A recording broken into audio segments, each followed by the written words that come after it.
Éloignez-vous du véhicule, monsieur. Monsieur, vous n'avez pas votre place ici. La main du garde a claqué contre la fenêtre du camion si fort qu'elle s'est fissurée. À l'intérieur, une fille de 6 ans a crié et a serré son ours en peluche. Son père, Marcus Bennett, est resté immobile derrière le volant, les jointures blanches sur le volant, la mâchoire serrée fort. Il n'a pas discuté, il n'a pas crié. Il a simplement regardé le visage terrifié de sa fille dans le rétroviseur et a pris une décision qui détruirait des carrières avant que l'heure ne se termine. Ce qu'il ne savait pas, le manoir derrière ses grilles appartenait entièrement à l'homme qu'ils venaient de menacer. Et la petite fille qu'ils ont terrifiée, elle était sur le point de regarder son père démanteler un empire de sécurité entier sans élever la voix. Avant de continuer, déposez votre ville ou pays dans les commentaires ci-dessous. Je veux voir jusqu'où cette histoire voyage. Et si vous croyez en la dignité et la justice, appuyez sur ce bouton d'abonnement. Des histoires comme celle-ci méritent d'être entendues. Maintenant, retour à Marcus Bennett et à la plus longue nuit de sa vie. Le camion a crachoté alors que Marcus Bennett s'arrêtait à l'entrée du domaine Thornwood. Le moteur faisait ce bruit depuis 3 ans maintenant. Une protestation fatiguée, sifflante, qui l'embarrassait chaque fois qu'il déposait Emma à l'école. Il avait eu l'intention de le réparer. Il avait eu l'intention de faire beaucoup de choses. Mais réparer un camion signifiait du temps loin d'Emma, et du temps loin d'Emma n'était pas quelque chose que Marcus Bennett pouvait se permettre. Plus maintenant. Papa, est-ce vraiment notre nouvelle maison? La voix d'Emma flottait depuis le siège arrière, douce et interrogative. Marcus a attrapé son reflet dans le rétroviseur, ses grands yeux bleus qui ressemblaient exactement à ceux de sa mère. Les cheveux blonds emmêlés qu'il n'arrivait toujours pas à tresser correctement. Oui, ma chérie, c'est la maison maintenant. C'est vraiment grand. Ça l'est. Maman l'aurait aimé. La gorge de Marcus s'est serrée. Il a serré le volant plus fort. Oui, ma puce, elle l'aurait adoré. Les grilles de fer se dressaient devant, hautes et imposantes contre le ciel du soir. Marcus avait acheté cet endroit il y a 6 mois. Mais entre la clôture de l'affaire de son entreprise et la gestion de la paperasse sans fin, il n'avait pas encore emménagé. Ce soir était censé être spécial. Leur première nuit dans la maison dont Sarah avait rêvé avant que le cancer ne l'emporte. Il a baissé sa fenêtre alors qu'il approchait du poste de garde. Un homme en uniforme impeccable est sorti, un presse-papiers à la main, les yeux balayant déjà le camion avec un dédain à peine dissimulé. « Puis-je vous aider? » Marcus Bennett. Je suis le nouveau propriétaire de Attenday. Le garde a levé la main, coupant Marcus au milieu de sa phrase. Il a regardé le camion, les taches de rouille sur l'aile, le pare-brise fissuré, sa lèvre s'est légèrement retroussée. Nouveau propriétaire de quoi exactement? Le domaine Thornwood. Cette propriété. Le garde a ri. Pas un petit rire, un rire moqueur complet qui a résonné à travers la rue tranquille. Bien. Et je suis le président. Il s'est penché plus près, son souffle vif avec le café et le mépris. Écoute mon pote, je ne sais pas ce que tu essaies de faire, mais les livraisons passent par l'arrière. L'entrée de service est surérable. Je ne fais pas de livraison. Je possède cette maison. Bien sûr que oui. Un autre garde est sorti du poste, plus jeune, plus large, avec une sorte de fanfaronnade qui venait d'un badge et de trop peu de surveillance. Il s'est positionné à l'avant du camion, les bras croisés. Problème ici, le type Reynolds dit qu'il possède l'endroit. Le jeune garde a reniflé dans ce truc. Il a donné un coup de pied dans le pare-choc du camion. Tout le véhicule a tremblé. Papa. La voix d'Emma a tremblé depuis le siège arrière.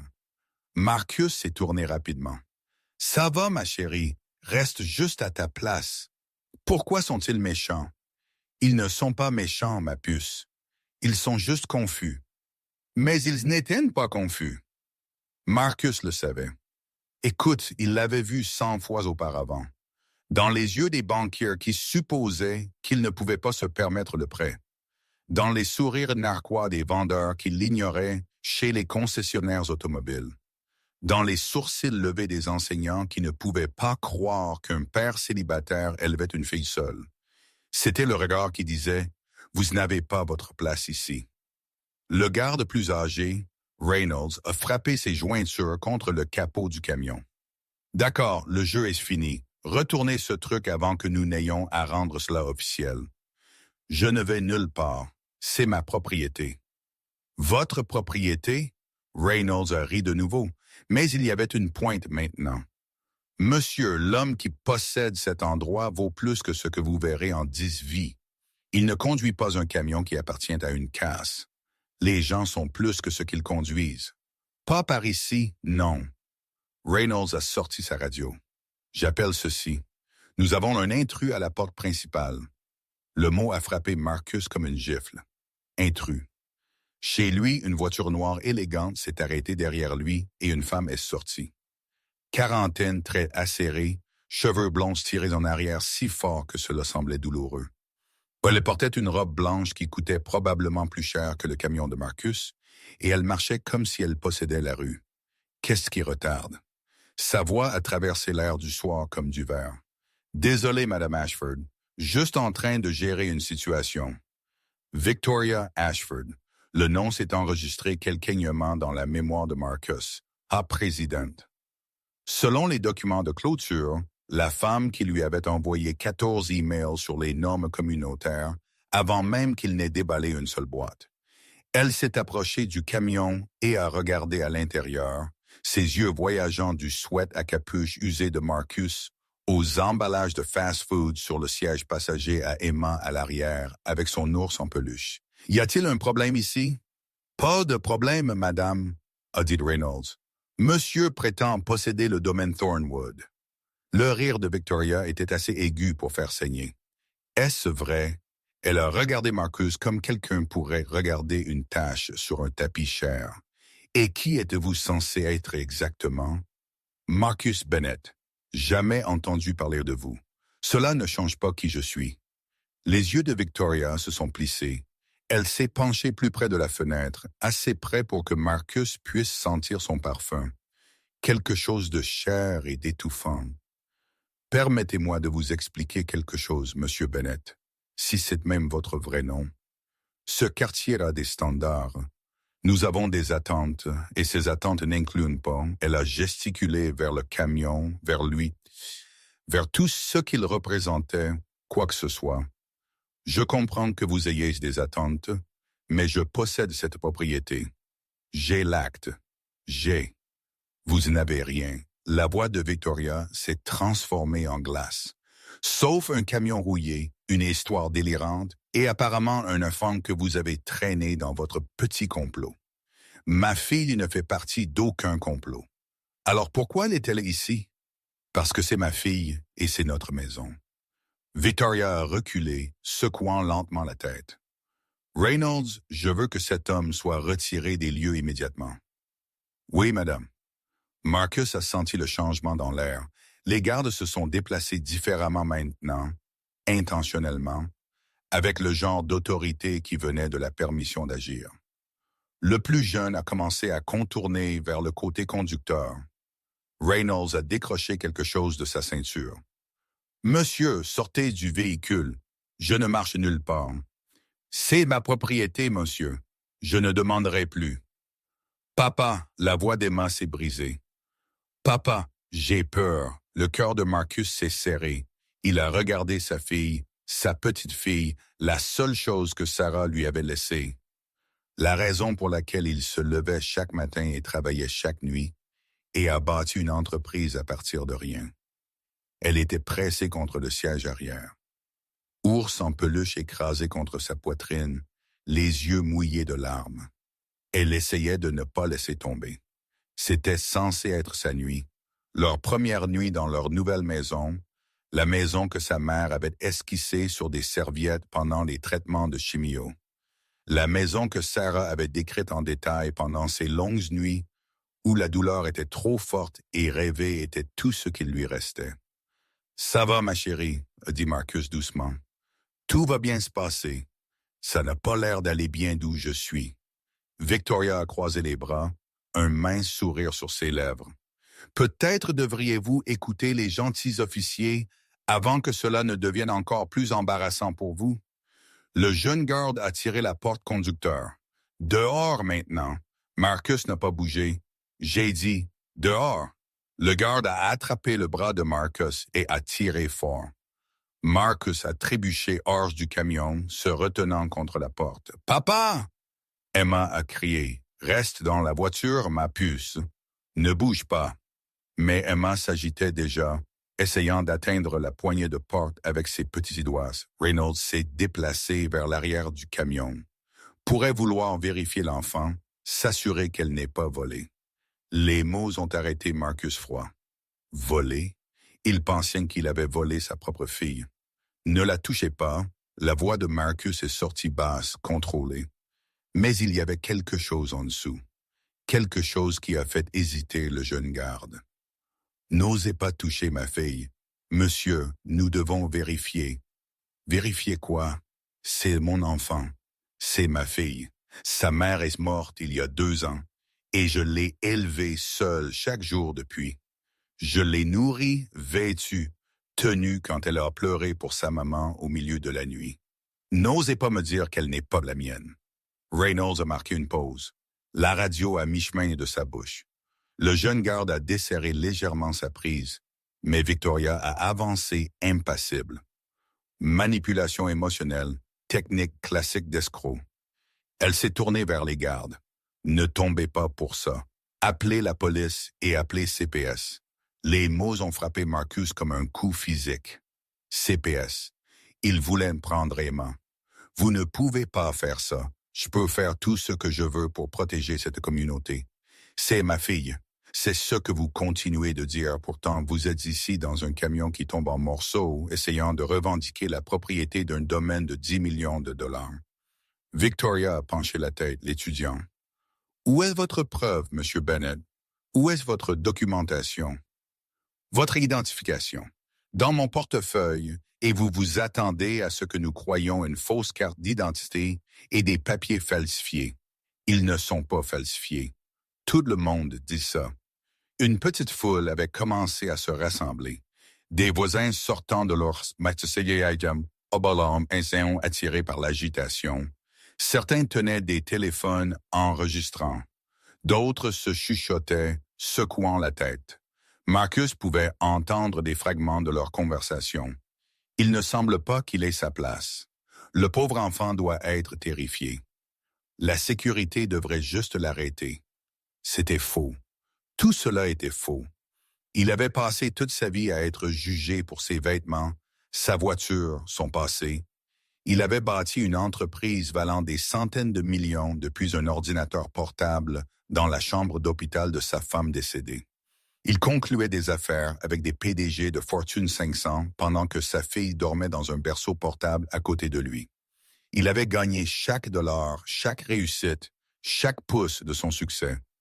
Et pourtant, il le regardait et voyait un intrus. La radio du garde a crépité.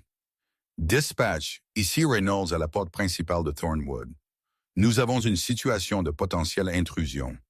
Le suspect prétend posséder la propriété. A possiblement un mineur dans son véhicule.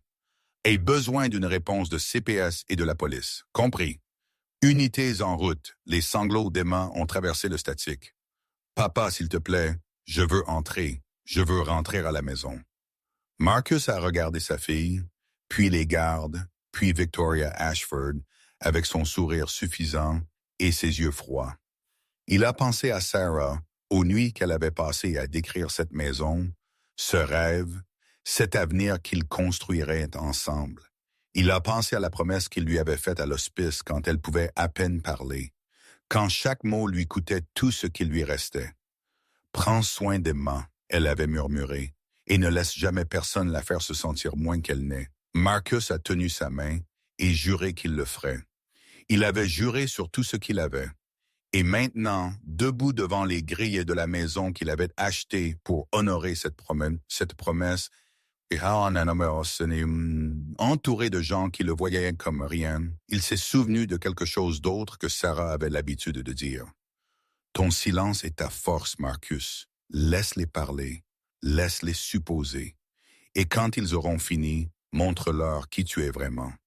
Il a arrêté de se battre, a arrêté de discuter, a arrêté d'essayer de convaincre les gens qui avaient déjà pris leur décision. Au lieu de cela, Marcus Bennett a fait ce qu'il faisait de mieux. Il a attendu. Le jeune garde l'a poussé vers l'avant du camion. Restez là. Ne bougez pas. Marcus n'a pas bougé. Reynolds s'est approché de la porte arrière. Petite fille, j'ai besoin que tu sortes du véhicule. Emma a secoué la tête frénétiquement. Non, je veux mon papa. Ton papa a des ennuis, ma chérie. Nous devons nous assurer que tu es en sécurité. Je suis en sécurité. Mon papa me garde en sécurité. Victoria a soupiré avec impatience. Juste sortez-la de là. La police réglera ce désordre quand elle arrivera. Reynolds a tendu la main vers la poignée de porte. Et c'est alors que le panneau de sécurité des grilles s'est allumé. Un doux carillon a résonné à travers l'allée. Tout le monde s'est figé. Les gardes, Victoria, même la foule rassemblée. L'écran à côté de la grille s'est allumé avec une lueur bleue froide et un bourdonnement mécanique a rempli l'air alors que quelque chose s'activait dans le système. Une lumière rouge a balayé l'allée, s'arrêtant brièvement sur chaque visage. Reynolds, le jeune garde, Victoria, les passants avec leur téléphone, et finalement Marcus. La lumière est devenue verte. Une voix douce et féminine a parlé depuis des haut-parleurs cachés, claire et reconnaissable dans le calme du soir. Reconnaissance faciale confirmée. Bienvenue à la maison, Monsieur Bennett. Personne n'a bougé. Le sourire de Victoria a flanché. La main de Reynolds est tombée de la poignée de porte. Le jeune garde a fait un pas en arrière involontaire. Qu'est-ce que ça vient de dire? Quelqu'un dans la foule a murmuré. L'écran a affiché une photographie. Marcus en costume serrant la main d'un homme lors d'une cérémonie d'inauguration. En dessous, du texte a défilé. Propriétaire Marcus Bennett. Accès illimité. Reynolds a secoué la tête. Ça doit être un pépin. Le système a eu des bugs. Ce n'est pas un pépin, a dit Marcus doucement. C'est la reconnaissance faciale, de qualité militaire. J'ai aidé à la concevoir. Victoria a avancé, sa contenance se brisant. Vous mentez, vous l'avez piraté d'une manière ou d'une autre. C'est exactement ce que j'ai attendu de quelqu'un comme vous. Quelqu'un comme moi. Vous savez exactement ce que je veux dire. Marcus l'a regardé un long moment. Quand il a parlé, sa voix était calme, stable et absolument certaine. Quelqu'un comme moi a bâti une entreprise de cybersécurité à partir de rien. Quelqu'un comme moi a vendu cette entreprise pour 400 millions de dollars. Quelqu'un comme moi a acheté cette maison il y a 6 mois parce que ma femme mourante en rêvait. Il a marqué une pause. Quelqu'un comme moi... Quoique est la raison pour laquelle vous avez un système de sécurité du tout, Madame Ashford. Mon entreprise l'a installé. La couleur a fui du visage de Victoria. Les murmures de la foule se sont transformés en halètements. Les téléphones se sont levés plus haut, enregistrant chaque seconde. Depuis le siège arrière du camion, la petite voix d'Emma a brisé le silence. « Papa, est-ce que nous rentrons à la maison maintenant? » Marcus a regardé sa fille, son visage marqué de larmes et les yeux de sa mère, et a senti quelque chose changer en lui. « Oui, ma puce, a-t-il dit doucement. Nous rentrons à la maison. » Il s'est tourné vers les gardes, vers Victoria, vers toutes les personnes qui l'avaient regardé et n'avaient vu rien d'autre qu'une menace. Mais d'abord, Marcus a dit, atteignant lentement sa poche. « J'ai quelques appels à faire. » Le téléphone était lourd dans sa main, non pas du poids, de la conséquence, de la connaissance de ce qui venait ensuite. Il a composé un seul numéro et a porté le téléphone à son oreille. « Nia, nous avons une situation à la porte principale. » La voix d'une femme a répondu instantanément, nette et professionnelle. « Je le vois, monsieur. Les caméras enregistrent. De quoi avez-vous besoin? » Marcus a regardé Reynolds, le jeune garde, Victoria Ashford, avec sa robe de créateur et son mépris de créateur. Tirez leur dossier, tous, et préparez un avis de licenciement pour toute l'équipe de sécurité. Le visage de Reynolds est devenu blanc. Maintenant, attendez juste une minute. Effectivement, immédiatement, Marcus a continué, sa voix ne s'élevant jamais au-dessus du conversationnel. Révoquez tous les codes d'accès, désactivez tous les badges, et Nia, il a marqué une pause, laissant le silence s'étirer. Assurez-vous que c'est documenté. Chaque mot, chaque action, chaque menace qu'ils ont faite à ma fille. Je veux tout sur dossier. Compris, monsieur. Traitement en cours maintenant. Le jeune garde a attrapé l'épaule de Marcus. Vous ne pouvez pas faire ça. Vous ne pouvez pas juste retirer votre main, a dit Marcus doucement, ou la poursuite sera le moindre de vos problèmes. La main du garde est tombée comme si elle avait été brûlée. Derrière eux, les grilles ont commencé à s'ouvrir.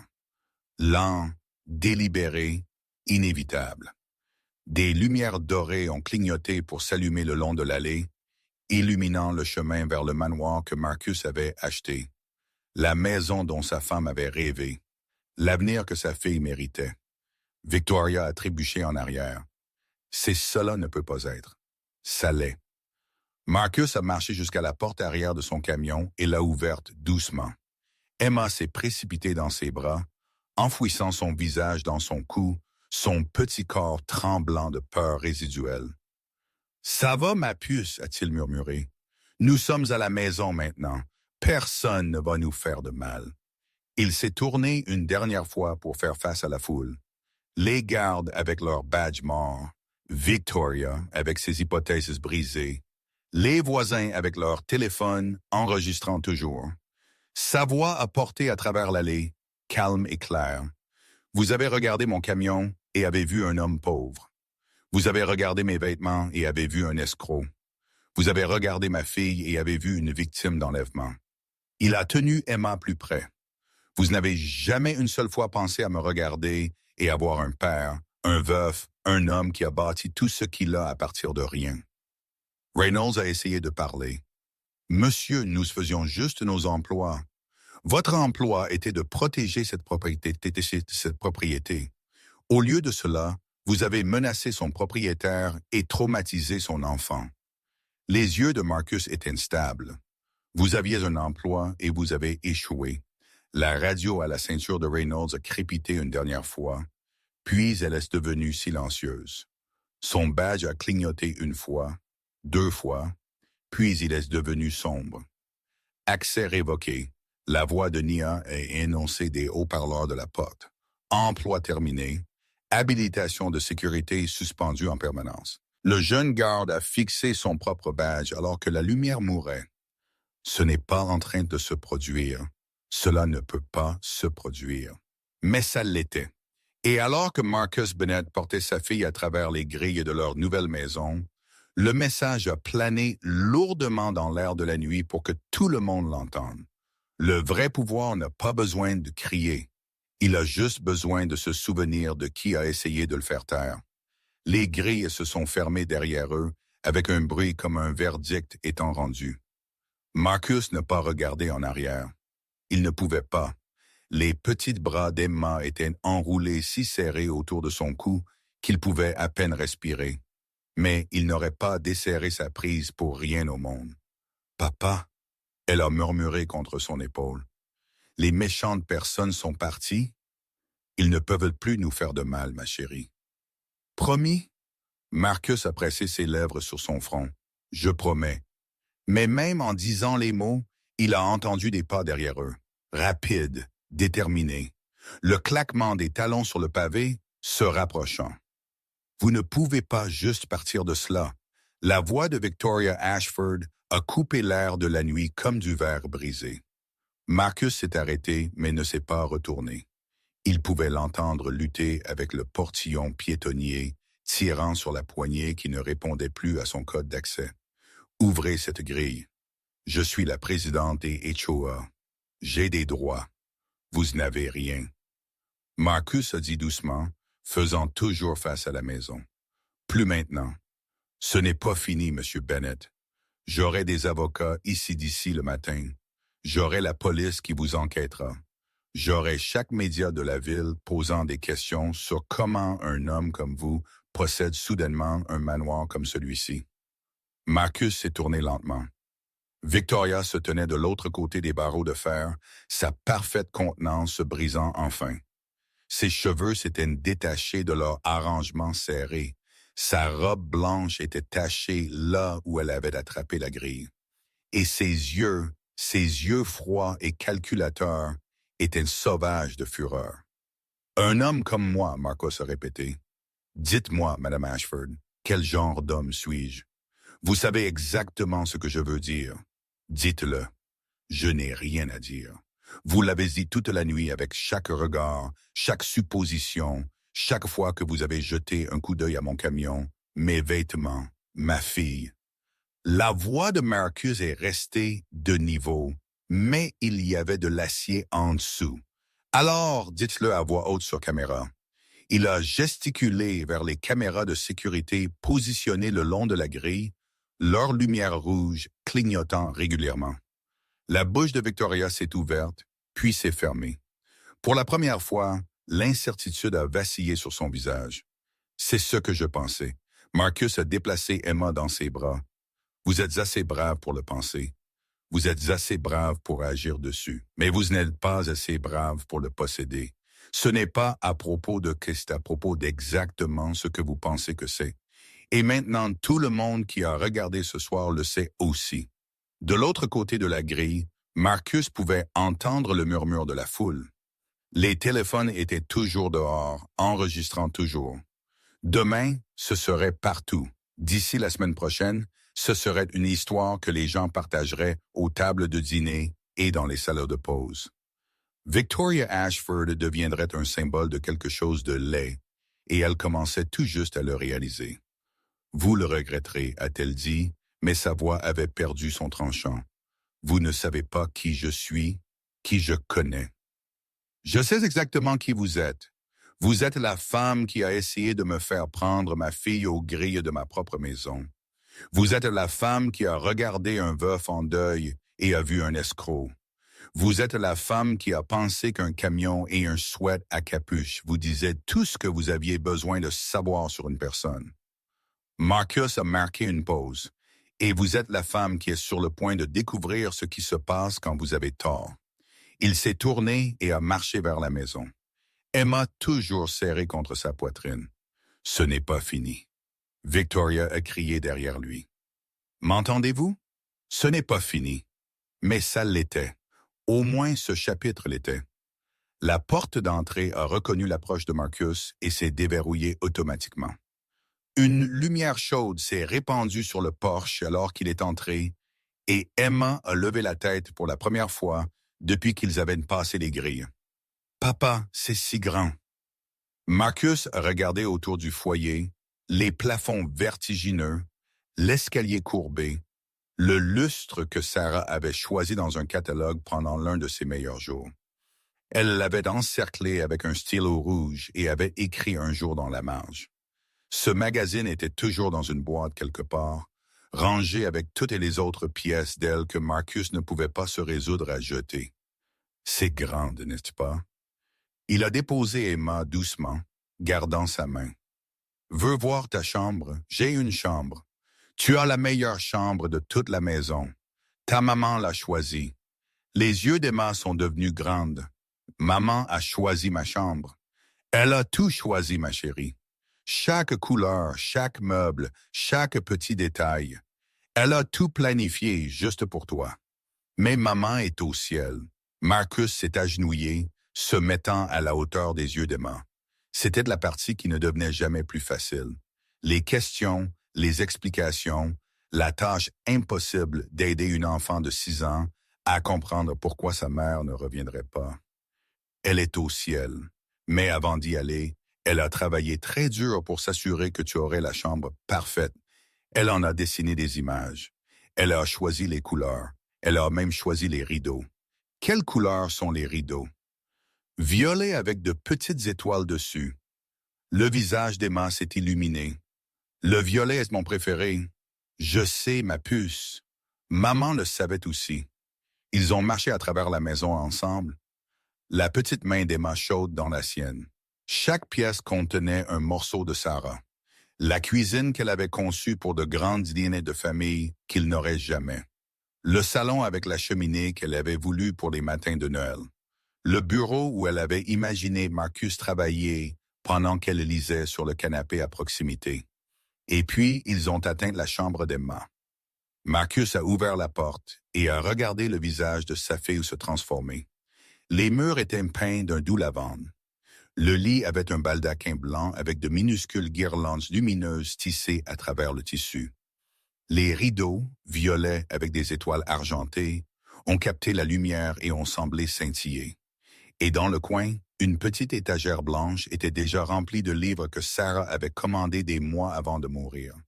Des livres qu'elle n'avait jamais pu lire à sa fille. Papa. La voix d'Emma était à peine un murmure. C'est comme une chambre de princesse. C'est parce que tu es une princesse. Maman a vraiment fait ça. Chaque morceau de cela. Emma a couru vers le lit et est montée, son ours en peluche toujours serré dans une main. Elle s'est allongée au centre, les bras largement écartés, regardant le baldaquin et les guirlandes lumineuses. Je peux voir les étoiles, papa. Juste comme maman voulait. Penses-tu qu'elle peut me voir du ciel? La gorge de Marcus s'est serrée. Il a marché jusqu'au lit et s'est assis sur le bord, repoussant les cheveux d'Emma de son front. Je pense qu'elle te voit chaque jour, ma chérie. Je pense qu'elle veille sur toi et qu'elle est si fière de la petite fille que tu deviens. Elle me manque aussi. Pourquoi a-t-elle dû partir?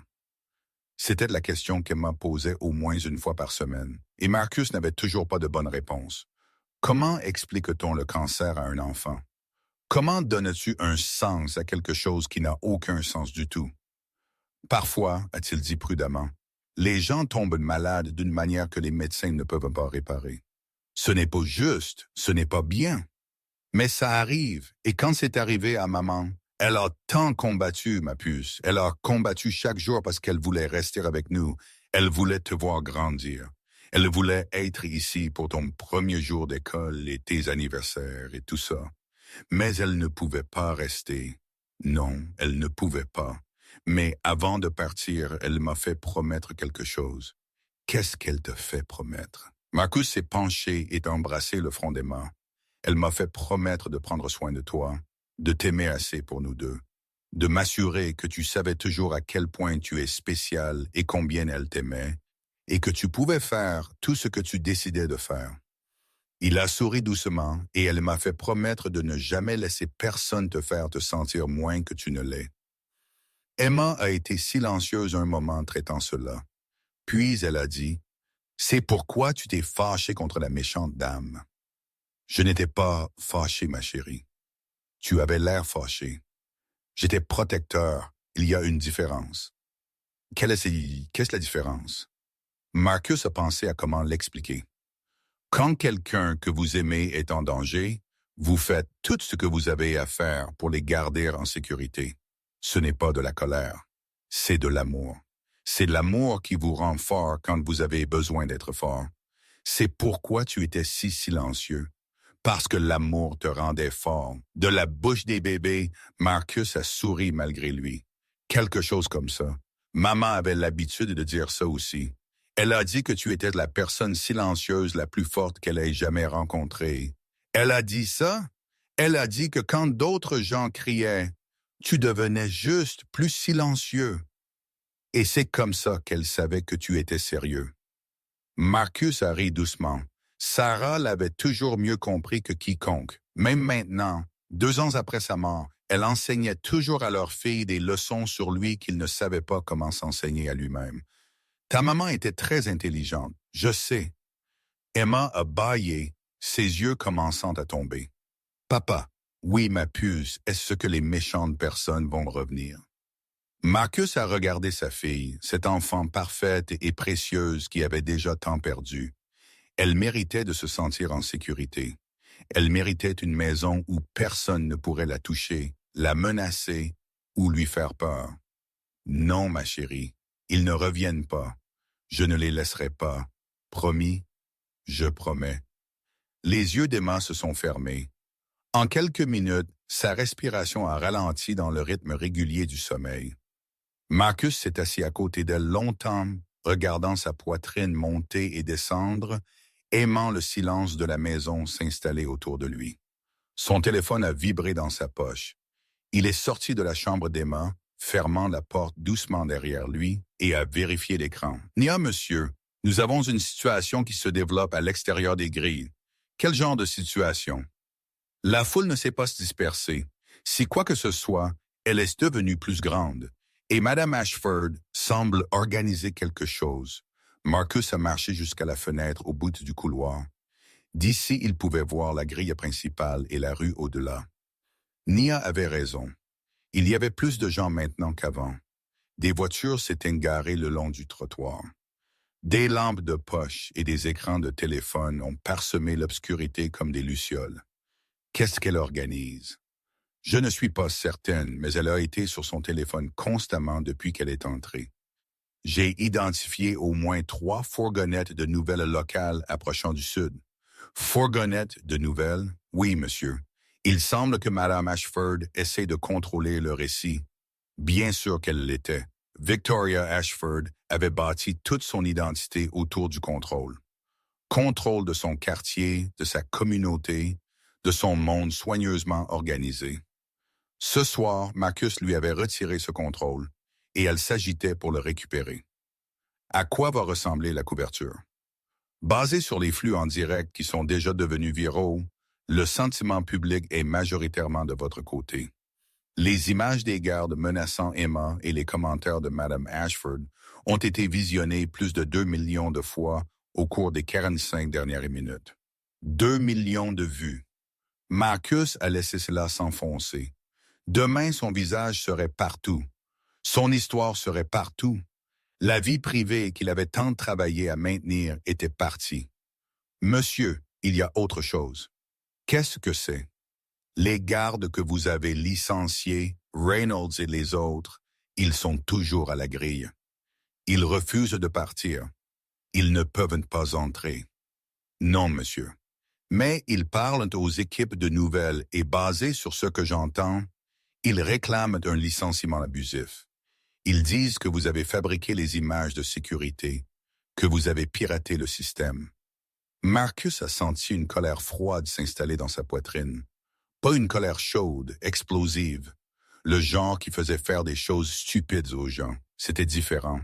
C'était le genre de colère qui se cristallisait en action. Les images complètes sont-elles sécurisées? Oui, monsieur. Non éditées, horodatées, sauvegardées sur 3 serveurs séparés. Bien. Tirez tout ce que nous avons sur Reynolds et son équipe. Chaque rapport d'incident, chaque plainte, chaque fois qu'ils ont arrêté quelqu'un à la grille sans cause appropriée. Monsieur, s'ils veulent jouer à ce jeu, Nia, nous le jouerons. Mais nous le jouerons avec des faits, pas des accusations. Compris. J'aurai les fichiers prêts dans l'heure. Marcus a terminé l'appel et s'est tenu à la fenêtre, regardant le cirque se dérouler en dessous. Ce n'était pas comme ça que cette nuit était censée se passer. Il avait imaginé porter Emma sur le seuil, lui montrer chaque pièce, regarder son visage s'illuminer comme il l'avait fait quand elle avait vu sa chambre. Il avait imaginé un dîner tranquille, peut-être déballer quelques boîtes, s'installer pour la première nuit de leur nouvelle vie. Au lieu de cela, il se tenait dans un couloir vide, planifiant sa défense contre des gens qui avaient essayé de le détruire simplement parce qu'il ne ressemblait pas à ce qu'ils attendaient. Son téléphone a vibré de nouveau. Cette fois, c'était un texte d'un numéro qu'il ne reconnaissait pas. « Monsieur Bennett, mon nom est David Chen. Je suis un journaliste du Tribune. J'aimerais entendre votre version de l'histoire. Je promets une couverture juste. » Marcus a fixé le message. Puis un autre est arrivé d'un numéro différent et un autre et un autre. En quelques minutes, son téléphone a été inondé de demandes de journalistes, podcasteurs, producteurs de télévision, tous voulant un morceau de l'histoire qui se propageait sur Internet comme une traînée de poudre. Il a éteint le téléphone. En bas, il pouvait entendre des sons de l'extérieur. Voix, portières de voiture, le faible bourdonnement des générateurs alimentant l'équipement de caméra. Le monde se rassemblait à ses grilles, affamés d'une histoire qui n'était pas la leur à raconter. Marcus est retourné à la chambre d'Emma et a entrouvert la porte.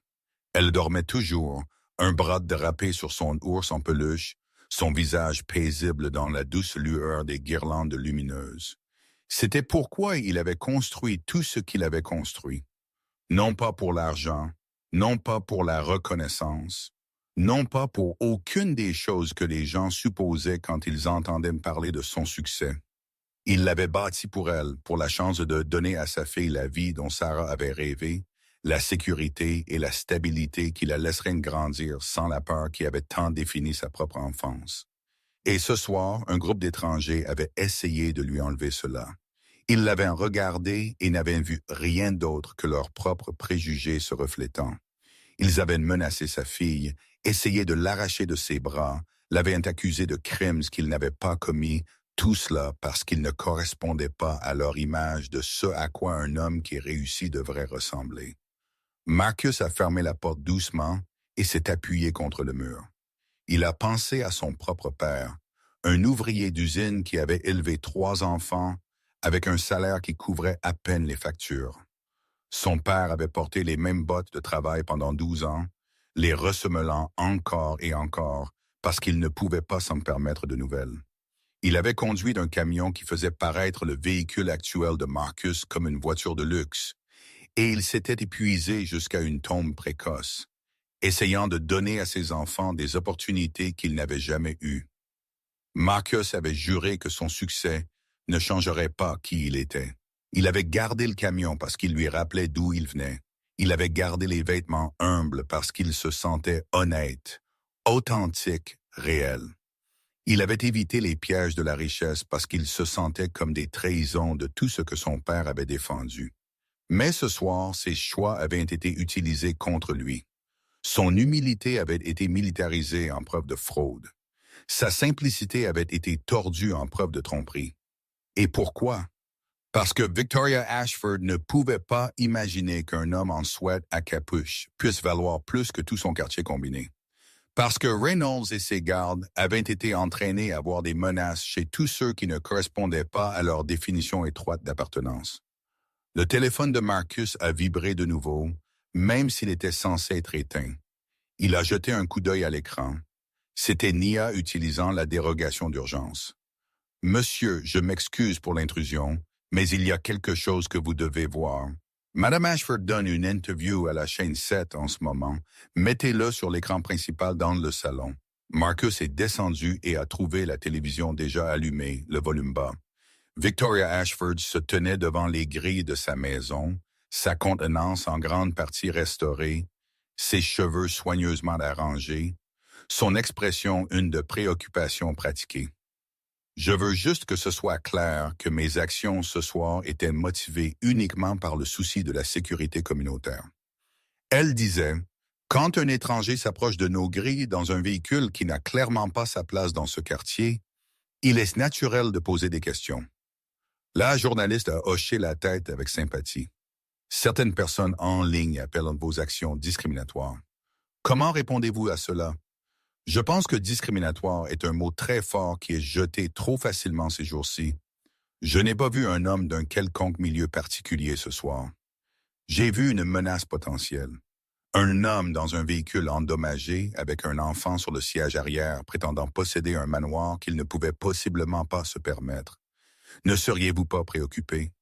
Et les images de sécurité qui circulent, les images vous montrant vous et les gardes menaçant l'enfant. Le sourire de Victoria s'est resserré presque imperceptiblement. Ces images ont clairement été éditées, manipulées par quelqu'un avec une rancune. J'ai contacté mes avocats et je poursuivrai toutes les voies légales pour exposer la vérité derrière cette attaque orchestrée contre ma réputation. Marcus a éteint la télévision. Il avait entendu assez. Son téléphone a vibré avec un texte de David. Vous regardez ça? Malheureusement. Elle est bonne, je lui accorderai ça. C'est une menteuse. La même chose dans ce métier. Prêt pour 14 ans. Aussi prêt que je ne le serai jamais. Le journaliste du Tribune est arrivé à 145. Une femme nommée Jennifer Walsh, milieu de la trentaine, yeux vifs derrière des lunettes élégantes. Elle avait gagné un Pulitzer il y a 2 ans pour une série sur la discrimination au logement, et David l'avait spécifiquement demandé. Monsieur Bennett, merci d'avoir accepté de parler avec moi. Merci d'être venu. Ils se sont assis dans le salon, caméras et lumières arrangées par l'équipe de Jennifer. Marcus s'était changé en une simple chemise boutonnée, plus jolie que son sweat à capuche, mais pas ostentatoire. Il voulait que les gens le voient tel qu'il était, non pas comme un milliardaire tech jouant à se déguiser. Avant de commencer, Jennifer a dit « Je veux que vous sachiez que j'ai examiné toutes les images disponibles, y compris les versions non éditées que votre équipe a fournies. Je vais vous poser des questions difficiles, mais je ne suis pas ici pour vous tendre une embuscade. J'apprécie cela. Commençons par les bases. Pouvez-vous me dire avec vos propres mots ce qui s'est passé la nuit dernière? » Marcus a pris une inspiration. J'amenais ma fille à la maison pour la première fois. Nous avions acheté la propriété il y a 6 mois, mais avec tout ce qui était impliqué dans la finalisation de la vente et la préparation de la maison, nous n'avions pas encore réellement emménagé. La nuit dernière était censée être spéciale, notre première nuit dans notre nouvelle maison. Et que s'est-il passé quand vous êtes arrivés? Nous avons été arrêtés à la grille par des gardes de sécurité. Ils ont supposé que je faisais une livraison ou que je m'étais perdu. Quand j'ai expliqué que j'étais le propriétaire, ils ont ri. Ils ont ri ouvertement. Ils ont regardé mon camion, mes vêtements, moi, et ils ont décidé que je ne pouvais possiblement pas avoir ma place. En quelques minutes, ils menaçaient de me détenir pour intrusion. Et quand Mme Ashford est arrivée, les choses ont encore escaladé. Comment cela? Elle m'a accusé d'être un escroc, une fraude. Elle a suggéré que ma fille aurait pu être enlevée et a exigé que les gardes appellent les services de protection de l'enfance. Jennifer s'est penchée en avant. Parlons de ce moment. Vous êtes un père debout aux grilles de votre propre maison et quelqu'un menace de prendre votre fille. Qu'est-ce qui vous passait par la tête? Marcus a été silencieux un moment. J'ai été sous-estimé toute ma vie. J'ai été rejeté, ignoré, supposé être moins que ce que je suis. J'ai appris il y a longtemps que se mettre en colère n'aide pas. Cela donne juste aux gens une excuse pour vous rejeter davantage. Alors, qu'avez-vous fait? Je suis resté calme. J'ai attendu parce que je savais que la vérité finirait par éclater. Et elle l'a fait. Le système de sécurité vous a identifié comme le propriétaire. Il l'a fait, et même alors, ils ne l'ont pas cru. Mme Ashford a appelé cela un pépin. Le garde a suggéré que j'avais piraté le système. Ils ne pouvaient pas accepter que leur supposition était fausse, alors ils ont inventé des explications qui protégeaient leur vision du monde. Jennifer a jeté un coup d'œil à ses notes. Monsieur Bennett, Mme Ashford affirme que les images ont été manipulées, que vous avez en quelque sorte altéré les enregistrements de sécurité pour la piéger. Les images sont non éditées, horodatées, vérifiées par plusieurs experts indépendants en cybersécurité. Je n'ai rien manipulé. Je n'en avais pas besoin. La vérité parle d'elle-même. Elle insinue également qu'il y a des questions sur la façon dont vous avez acquis votre richesse, que peut-être votre passé n'est pas aussi propre que vous le prétendez. Marcus a rencontré les yeux de Jennifer directement. J'ai bâti mon entreprise à partir de rien. Je l'ai commencé dans la chambre d'hôpital de ma femme alors qu'elle mourait d'un cancer. J'ai travaillé 18 heures par jour pendant des années à construire quelque chose qui fournirait de la sécurité à ma fille après que j'ai perdu ma femme. Chaque dollar que j'ai gagné, je l'ai gagné légalement, éthiquement et de manière transparente. Votre femme est décédée il y a 2 ans. Pouvez-vous me parler d'elle? C'était la partie que Marcus redoutait. Il avait protégé la mémoire de Sarah avec acharnement, la gardant loin des yeux du public, même quand cela signifiait sacrifier des opportunités de presse qui auraient pu aider son entreprise. Mais maintenant, il n'y avait pas d'autre moyen. Son nom était Sarah. Elle était graphiste. Nous nous sommes rencontrés à l'université, nous nous sommes mariés à 23 ans. Nous avons eu Emma quand nous avions 28 ans. Quand Emma a eu 3 ans, Sarah a été diagnostiquée avec un cancer du sein de stade 4. Elle s'est battue pendant 18 mois. Elle s'est battue plus fort que quiconque j'ai jamais connu. Et pendant ce temps, vous bâtissiez votre entreprise. Je faisais tout ce que je devais faire pour survivre.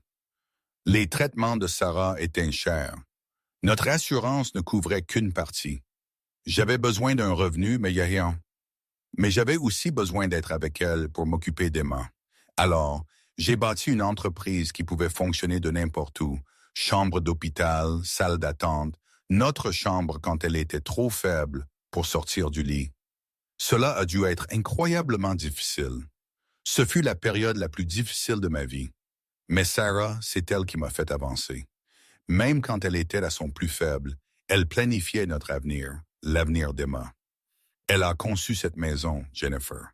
Chaque pièce, chaque couleur, chaque détail. Elle savait qu'elle ne vivrait pas pour l'avoir construite, mais elle voulait qu'Emma grandisse dans un endroit que sa mère avait créé. L'expression de Jennifer s'est adoucie. Et la nuit dernière, vous ameniez Emma à cette maison pour la première fois. Oui, c'était censé être une célébration, un nouveau départ. Au lieu de cela, ma fille a regardé des étrangers menacés de la m'enlever. Elle a entendu des gens dire que son père n'avait pas sa place, qu'il était un criminel, qu'il l'avait volé. La voix de Marcus s'est légèrement brisée. Elle a 6 ans. Elle a déjà perdu sa mère. Et la nuit dernière, un groupe de personnes a essayé de la convaincre qu'elle pourrait perdre son père aussi. L'entretien a continué pendant 1 heure de plus. Jennifer a posé des questions sur le système de sécurité, sur son entreprise, sur ses projets à venir. Marcus a tout répondu honnêtement, directement, sans évasion. Quand les caméras ont finalement arrêté de tourner, Jennifer lui a serré la main. Monsieur Bennett, j'ai interviewé beaucoup de gens dans ma carrière, des politiciens, des PDG, des célébrités. La plupart d'entre eux jouent un rôle même quand ils pensent être authentiques. Vous ne jouiez pas de rôle. Je ne sais pas comment jouer un rôle. Je sais juste comment dire la vérité. C'est plus rare que vous ne le pensez. Jennifer a rangé ses notes. Cette histoire va grossir avant de rétrécir. Êtes-vous préparé à cela? Je n'ai pas le choix. Non, je suppose que non. Après le départ de Jennifer, Marcus est allé voir Emma. Elle était dans sa chambre avec Patricia en train de dessiner des images avec des crayons. « Papa, regarde ce que j'ai fait. » Elle a montré un dessin. Des bonshommes allumettes, grossièrement rendues, mais reconnaissables. Une grande silhouette aux cheveux bruns. Une petite silhouette aux cheveux jaunes. Et au-dessus d'eux, flottant dans le ciel, une autre silhouette entourée d'étoiles. « C'est moi et toi et maman, » a expliqué Emma. Maman nous regarde du ciel. Marcus a senti ses yeux piquer. C'est beau, ma chérie. Patricia a dit, je suis une bonne artiste. Tu es la meilleure artiste que je connaisse. Mieux que maman. Marcus s'est agenouillé et a serré sa fille dans ses bras. Personne n'était mieux que le maman. Mais tu t'en approches. À 4 heures, l'équipe de MC est arrivée. Cette interview était plus longue, plus intense. Les questions étaient plus dures, plus agressives par moments, mais Marcus a tenu bon. En soirée, les 2 interviews avaient été diffusées. La réponse a été immédiate et accablante. Les médias sociaux ont explosé. Le clip de Marcus parlant de Sarah, de la construction de son entreprise dans sa chambre d'hôpital, de la maison qu'elle avait conçue pour leur fille. Il est devenu viral en quelques heures. Les gens qui avaient été sceptiques ont commencé à changer d'avis. Le récit était en train de changer. Mais tout le monde n'était pas convaincu. À 20 heures, Marcus a reçu un appel d'un numéro inconnu. Il a failli ne pas répondre. « Monsieur Bennett, ici Thomas Reynolds. » Marcus est resté immobile. Le chef des gardes, celui qui lui avait ri au nez. « Que voulez-vous?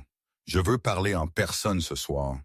Pourquoi accepterais-je cela? » Il y eut une longue pause. « Parce que j'ai des informations sur Victoria Ashford que vous devez entendre. Des informations qui pourraient tout changer. » Quel genre d'informations? Pas au téléphone. Retrouvez-moi au café de Maple Street dans 1 heure. Venez seul. La ligne est morte. Marcus a fixé son téléphone. Cela pourrait être un piège. Reynolds avait toutes les raisons de vouloir se venger, mais il y avait quelque chose dans sa voix, un désespoir qui ne ressemblait pas à de la colère. Il a pris une décision.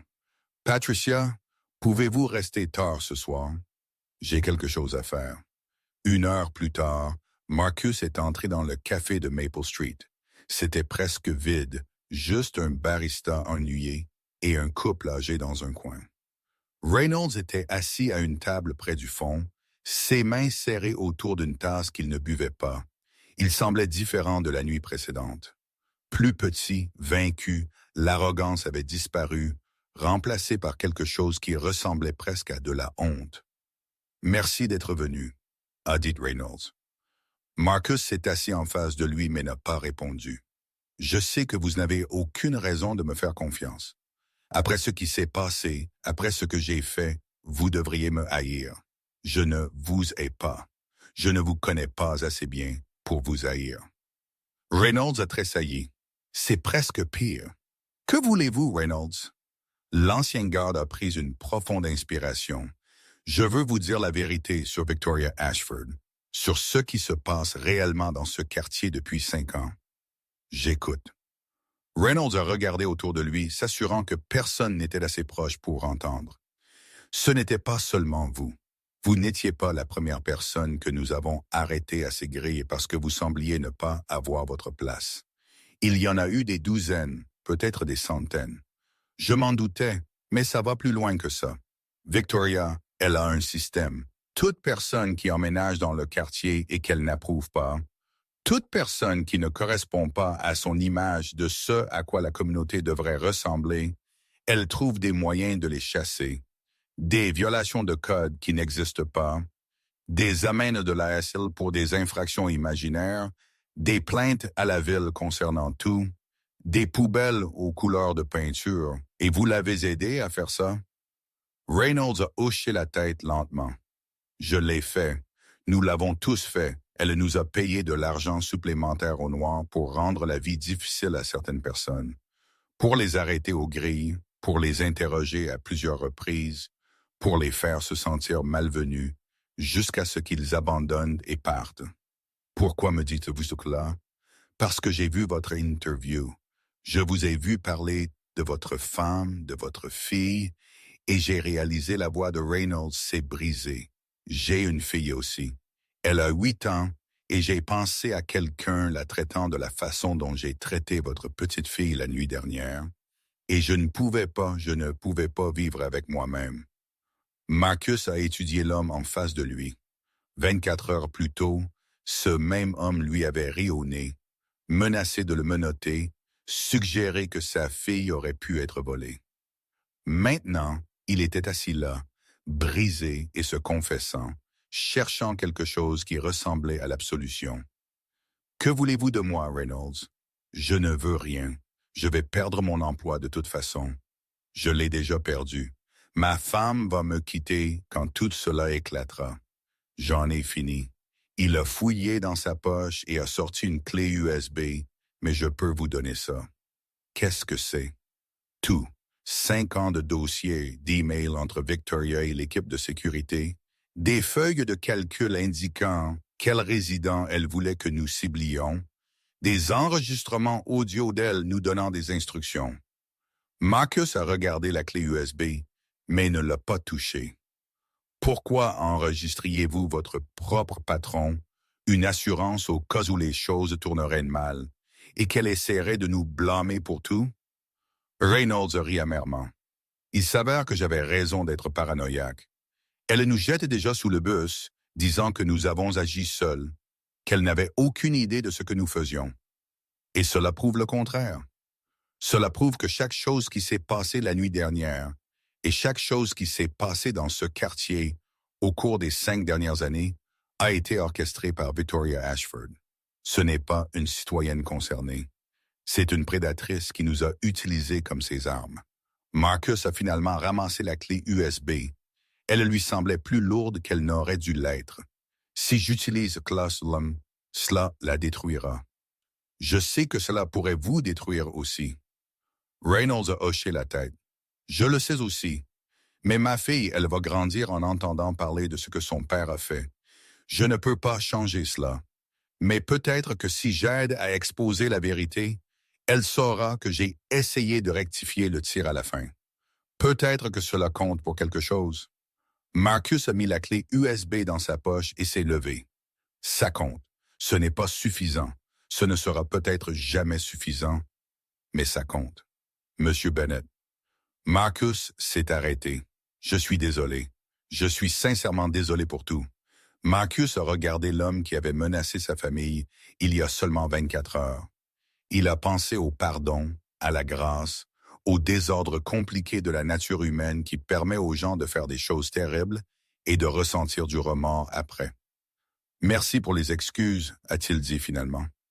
Je ne suis pas encore prêt à les accepter, mais merci. Il est sorti du café et est entré dans la nuit, la clé USB brûlant dans sa poche comme une promesse. Victoria Ashford avait commencé cette guerre. Elle avait regardé Marcus Bennett et avait vu quelqu'un qu'elle pouvait rejeter, détruire et oublier. Mais Marcus Bennett avait été sous-estimé toute sa vie et il ne faisait que commencer. Marcus est rentré chez lui avec une clé USB pressée contre sa cuisse, son esprit parcourant les possibilités. Reynolds venait de lui donner une arme, mais les armes pouvaient mal fonctionner.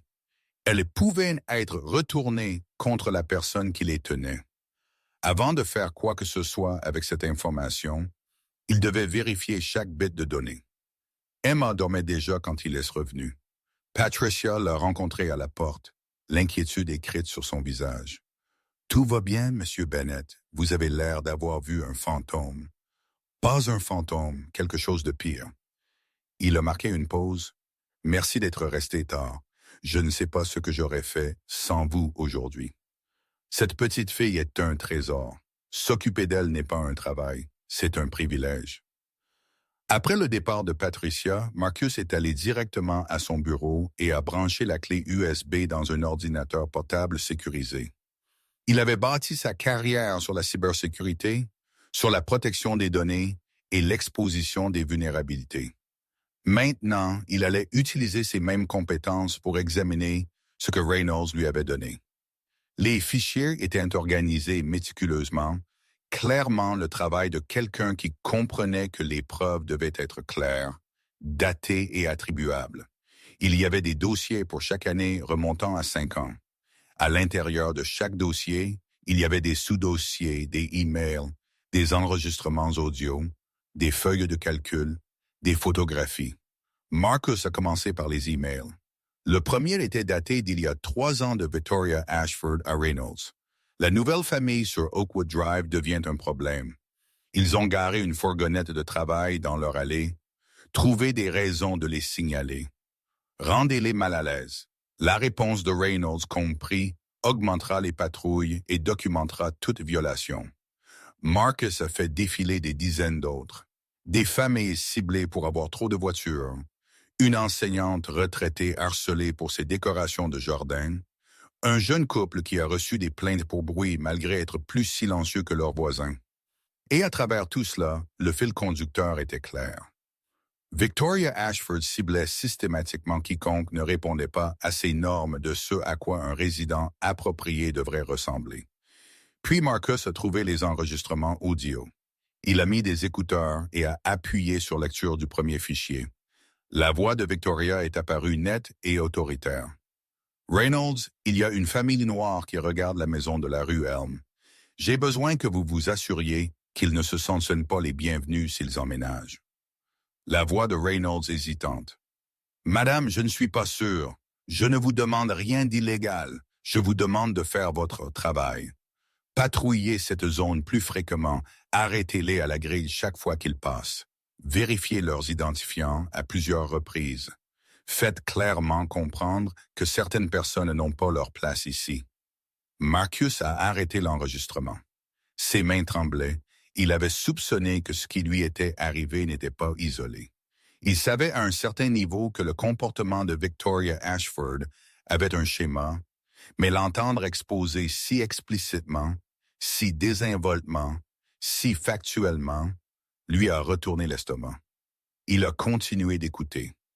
Il y avait des enregistrements de Victoria instruisant les gardes de cibler une famille hispanique avec 3 enfants, un couple asiatique qui avait emménagé de Californie, une mère célibataire qui travaillait 2 emplois et conduisait une vieille voiture, et maintenant apparemment un père blanc célibataire dans un camion rouillé qui ne s'habillait pas comme un millionnaire.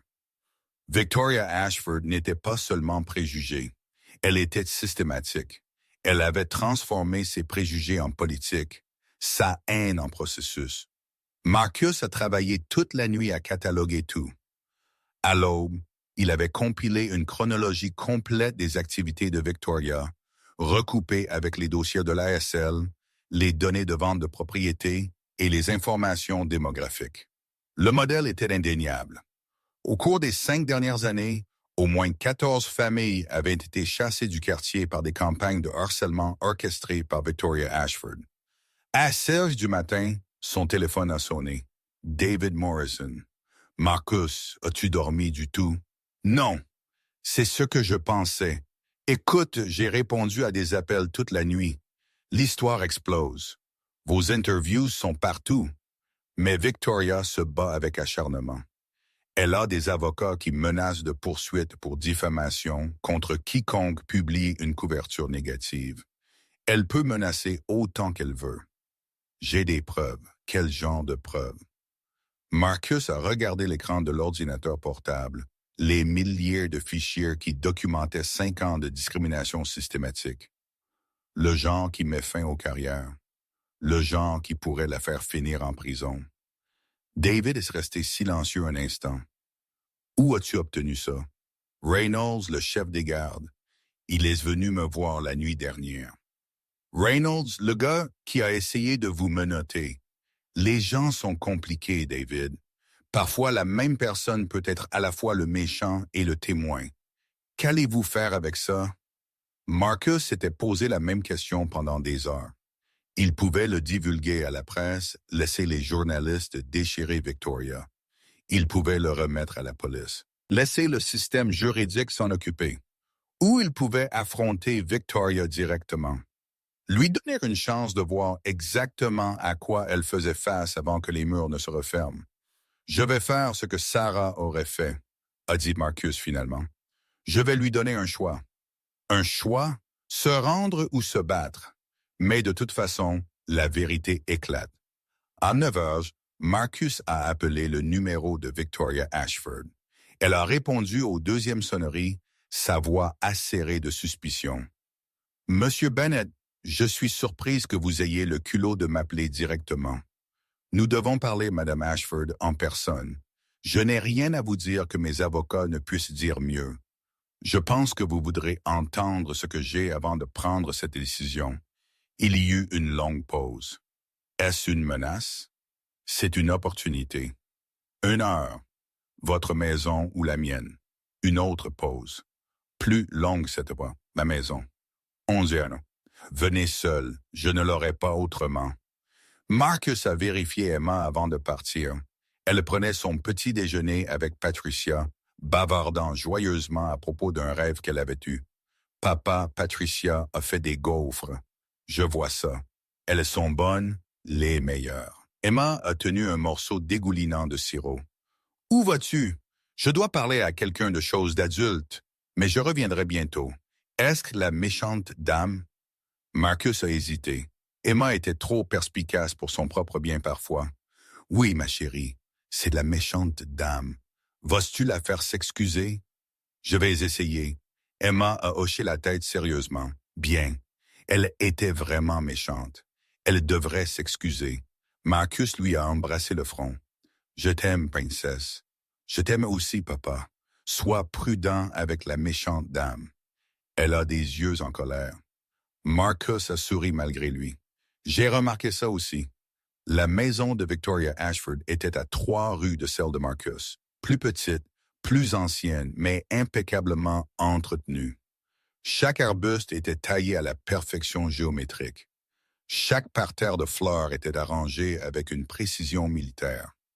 Même le paillasson semblait avoir été mesuré pour un placement exact. Victoria a répondu elle-même à la porte. Elle était vêtue d'un tailleur de couleur crème, ses cheveux parfaitement coiffés, son maquillage impeccable. Mais il y avait des cernes sous ses yeux qu'aucune quantité d'anti-cernes ne pouvait cacher.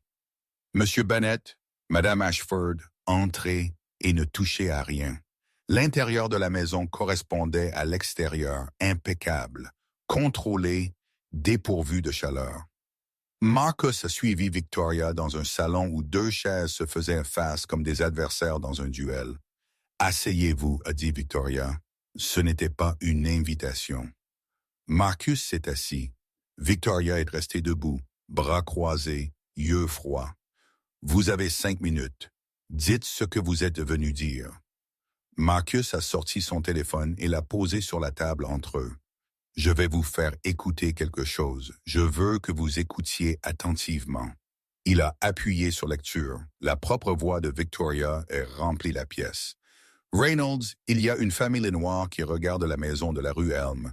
J'ai besoin que vous vous assuriez qu'ils ne se sentent pas les bienvenus s'ils emménagent. » Le visage de Victoria est devenu blanc. « Je ne vous demande rien d'illégal. Je vous demande de faire votre travail. Patrouillez cette zone plus fréquemment.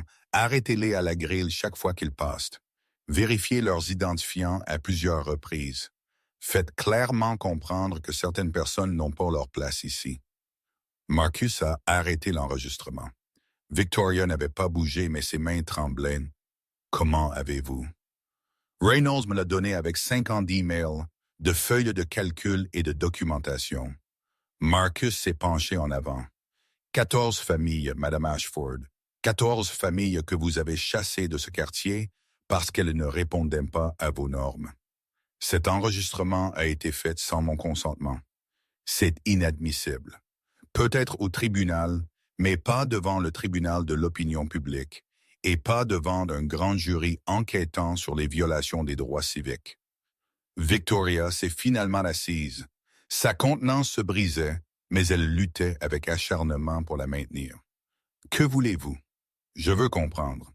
Je veux savoir pourquoi une femme ayant tous les avantages de la vie passerait 5 ans à terroriser des gens qui ne lui ont jamais rien fait. Vous ne comprendriez pas. Essayez-moi. Victoria est restée silencieuse pendant un long moment. Quand elle a parlé, sa voix était plus douce, dépouillée de son venin habituel. J'ai grandi pauvre, Monsieur Bennett. Vraiment pauvre. Le genre de pauvreté où vous portez les mêmes vêtements à l'école tous les jours et prétendez que vous n'avez pas faim parce que vous avez trop honte d'admettre que vous n'avez pas pris de petit déjeuner.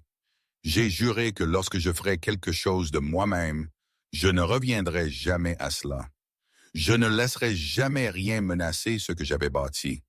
Et donc vous avez décidé de menacer tout le monde. Au lieu de cela, j'ai décidé de protéger ma communauté pour maintenir les normes, pour m'assurer que le quartier dans lequel j'ai emménagé ne devienne pas le quartier que j'ai quitté en chassant les familles qui ressemblent à la famille que vous étiez. Les yeux de Victoria ont brillé.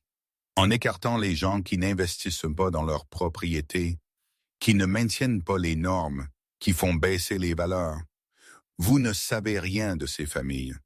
Vous ne savez pas à quel point elles ont travaillé, ce qu'elles ont sacrifié, ce qu'elles ont surmonté pour arriver ici. Vous les avez juste regardées et avez décidé qu'elles n'avaient pas leur place. Et j'avais raison. Regardez ce qui s'est passé quand vous êtes arrivés. Chaos, cirque médiatique, police. Mon quartier s'est transformé en spectacle. Votre quartier s'est transformé en spectacle parce que vous l'avez transformé en un. Je voulais juste ramener ma fille à la maison. Victoria s'est levée brusquement, faisant les 100 pas vers la fenêtre. Vous n'avez aucune idée de ce que c'est que de se battre pour tout ce que vous avez, de se frayer un chemin à partir de rien, seulement pour voir cela s'échapper parce que des gens qui n'apprécient pas ce qu'ils ont d'emménagé et le détruisent. Vous avez tort, je sais exactement ce que c'est. J'ai bâti mon entreprise pendant que ma femme mourait. J'ai travaillé 20 heures par jour tout en changeant des couches et en étant assis dans des salles d'attente d'hôpital. Je sais ce que cela signifie de se battre pour quelque chose. Mais je n'ai jamais laissé ce combat me transformer en quelqu'un qui blesse des innocents. Victoria s'est retournée pour lui faire face. Alors, que se passe-t-il maintenant? Vous m'exposez, détruisez tout ce que j'ai bâti. Ce n'est pas ma décision, c'est la vôtre. Que voulez-vous dire? Marcus s'est levé et a marché vers elle. Je vous donne un choix, Madame Ashford, le même choix que vous n'avez jamais donné à personne d'autre. Quel choix? Vous pouvez combattre cela. Vous pouvez embaucher plus d'avocats, inventer plus d'histoires, essayer de convaincre le monde que je suis le méchant et que vous êtes la victime. Et je publierai tout ce que j'ai. Chaque email, chaque enregistrement, chaque preuve, et je laisserai le public et le système juridique décider de ce qui vous arrive. La mâchoire de Victoria s'est serrée. Ou vous pouvez prendre vos responsabilités. Vous pouvez démissionner du conseil de l'ASL. Vous pouvez présenter des excuses publiques à chaque famille que vous avez harcelée. Vous pouvez coopérer avec toute enquête qui suivra. Et vous pouvez passer le reste de votre vie à essayer de devenir la personne que vous auriez dû être depuis le début. Vous me demandez de me détruire. Je vous demande de choisir entre la destruction avec dignité et la destruction sans elle. De toute façon, Madame Ashford, votre règne sur ce quartier est terminé. Victoria l'a regardé fixement pendant un long moment. Marcus pouvait voir les calculs se dérouler derrière ses yeux, la pesée des options, l'évaluation des voies d'évasion, la recherche désespérée d'un levier qui n'existait plus. « Vous pensez que vous êtes meilleur que moi », a-t-elle dit finalement. « Vous pensez que parce que vous avez de l'argent et une triste histoire et une fille mignonne, cela vous rend moralement supérieur. Je ne pense pas être meilleur que vous. Je pense que j'ai fait des choix différents. Et je pense que ces choix comptent. J'ai fait des choix aussi. Des choix difficiles. Des choix qui ont gardé ce quartier sûr et précieux pendant 20 ans. Sûr pour qui? Précieux pour qui? » Marcus a secoué la tête. « Vous avez bâti une prison et l'avez appelée un paradis, et ensuite vous avez puni quiconque ne correspondait pas à votre définition d'un détenu digne. » La contenance de Victoria s'est finalement brisée. Sa voix s'est fissurée en parlant. « J'essayais de protéger quelque chose. Cela ne compte-t-il pour rien? Cela aurait pu si vous aviez protégé des gens au lieu de protéger votre idée de ce que les gens devraient être. » La pièce est devenue silencieuse. Victoria s'est enfoncée dans sa chaise, sa posture parfaite s'effondrant en quelque chose de plus petit, de plus vieux, de plus humain. « 48 heures, a dit Marcus. Vous avez 48 heures pour décider. Après cela, je publie tout. » Il a marché vers la porte, puis s'est arrêté. Madame Ashford, elle a levé les yeux, ses yeux mouillés de larmes. Elle essayait désespérément de se retenir. « Ma fille m'a demandé de vous faire dire pardon. Elle a dit que vous aviez des yeux en colère. » Marcus a marqué une pause. « Je pense qu'elle avait tort. Je pense que vous avez des yeux effrayés et je pense que vous avez eu peur pendant si longtemps que vous avez oublié qu'il y avait une autre façon de vivre. » Il est sorti de la maison et n'a pas regardé en arrière. Le trajet en voiture jusqu'à la maison a semblé plus long qu'il n'aurait dû l'être. L'esprit de Marcus était lourd de tout ce qu'il avait vu et entendu. Victoria Ashford n'était pas un monstre, pas de la manière simple dont les histoires aiment dépeindre les monstres. C'était une personne brisée qui avait laissé sa brisure briser les autres. Cela n'excusait pas ce qu'elle avait fait, mais cela rendait plus difficile de la haïr. Quand il est rentré, Emma l'attendait près de la porte. « Papa, tu es de retour !» Marcus l'a prise dans ses bras et l'a serrée fort. « Je t'ai dit que je reviendrais bientôt. » La méchante dame a-t-elle dit pardon? « Pas encore, ma chérie, mais je pense qu'elle pourrait. » C'est bien. Emma a enroulé ses bras autour de son cou. « Parce qu'être méchant, c'est mal, mais dire pardon, c'est bien. C'est ce que maman disait. Ta maman était très sage. Je sais. C'est pourquoi je l'écoute même si elle est au ciel. » Marcus a porté Emma dans le salon et s'est assis avec elle sur ses genoux.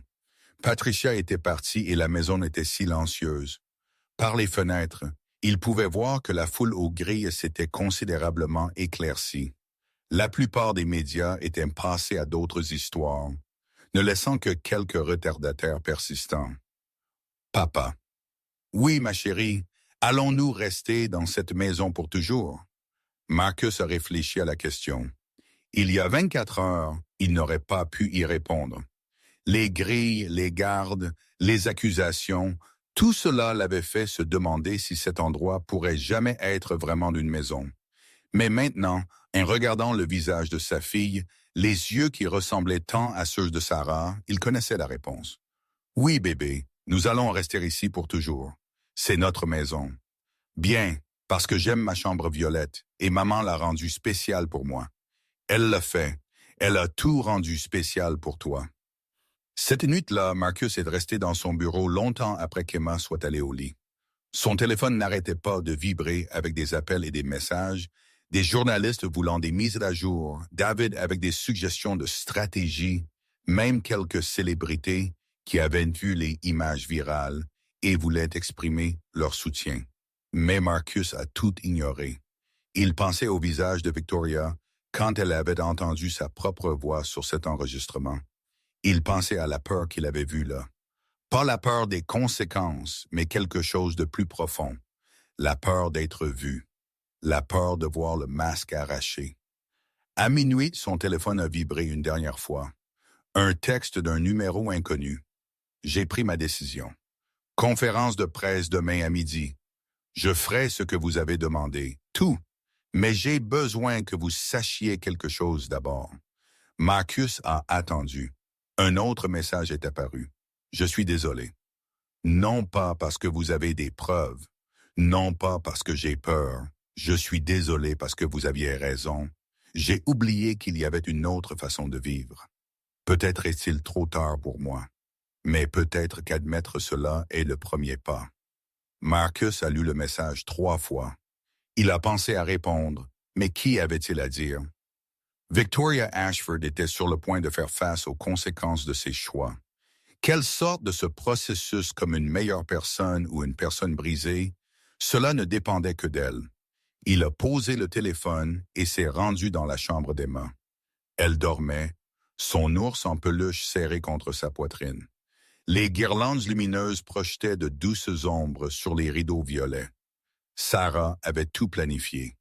Elle savait qu'elle ne serait pas là pour le voir, mais elle l'avait construit quand même. Un sanctuaire pour leur fille, un endroit où Emma se sentirait toujours en sécurité et aimée.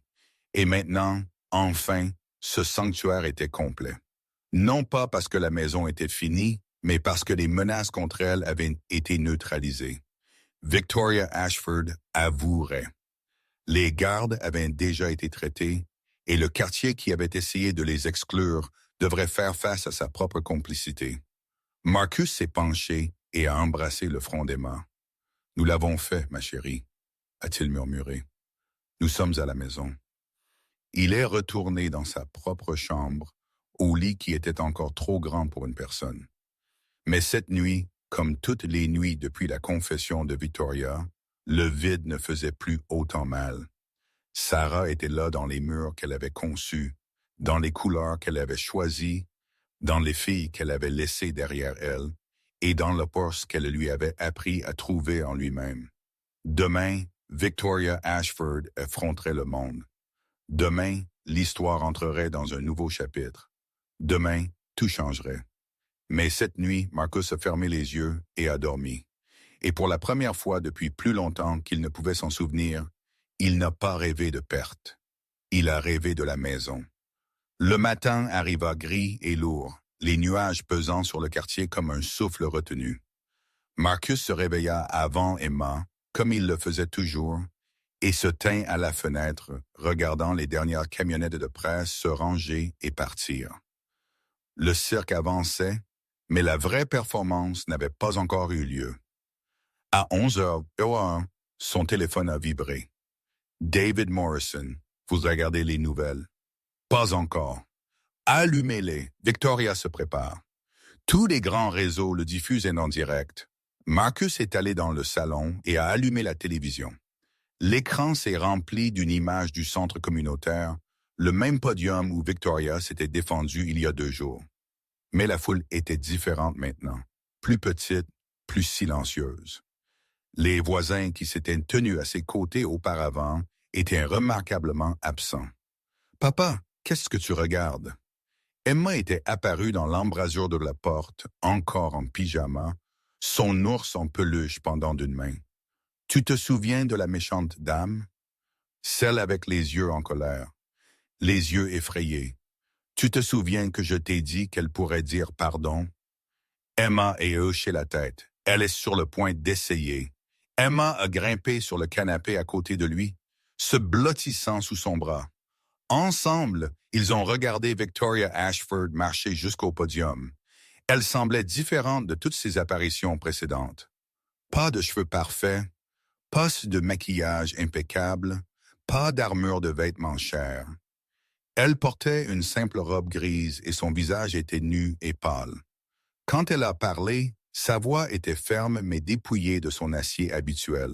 « Merci à tous d'être venus. Je sais que beaucoup d'entre vous s'attendaient à un autre type de déclaration aujourd'hui.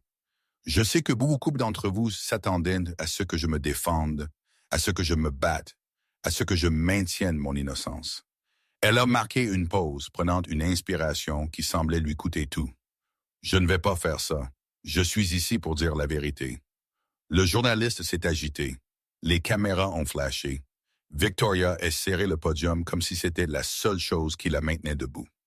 Au cours des 5 dernières années, j'ai utilisé ma position de président de l'ASL pour harceler et discriminer systématiquement les résidents qui, selon moi, n'avaient pas leur place dans cette communauté.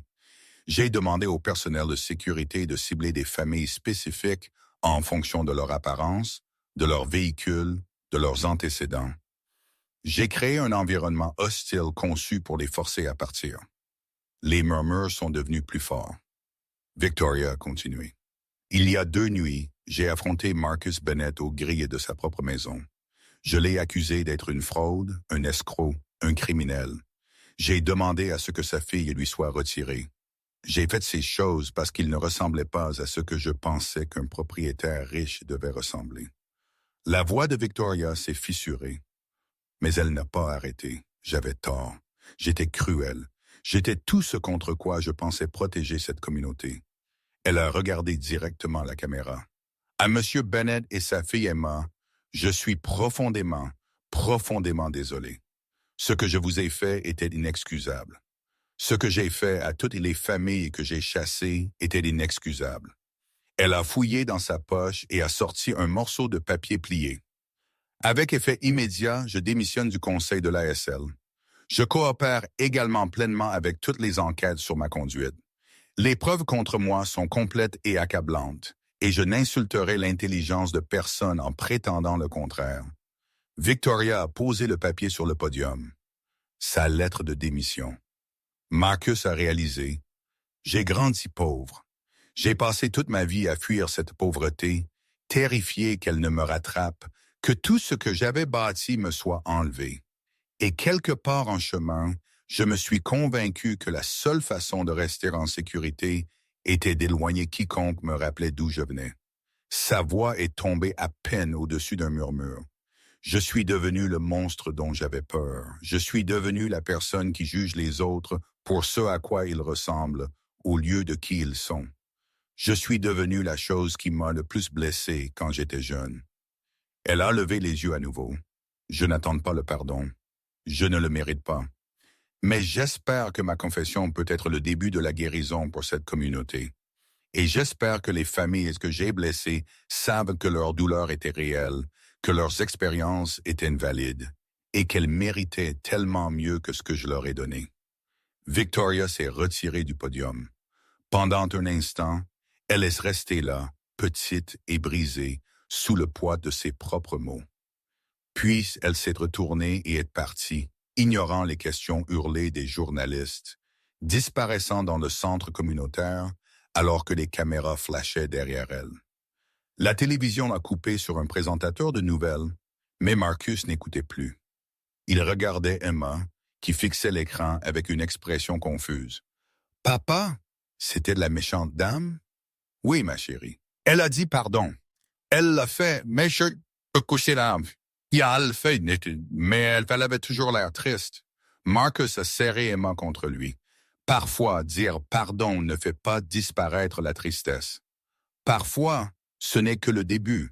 Le début de quoi? Le début de devenir une meilleure personne. Cela prend beaucoup de temps et c'est vraiment difficile, mais si elle continue d'essayer, peut-être qu'elle y arrivera un jour. Emma a réfléchi à cela un instant. Tu la pardonnes, papa? Marcus a considéré la question attentivement. Il a pensé à la nuit aux grilles, aux cris terrifiés d'Emma, aux gardes tendant les menottes, à la voix de Victoria dégoulinant de mépris. Il a pensé à toutes les familles qui avaient été chassées, à tous les dommages qui ne pourraient jamais être entièrement réparés. Je ne suis pas sûr encore, ma chérie. Le pardon prend du temps aussi. C'est bon. Emma a tapoté son bras de sa petite main. Maman disait toujours que tu étais le meilleur pour prendre ton temps. Marcus a ri malgré lui. Elle l'a dit?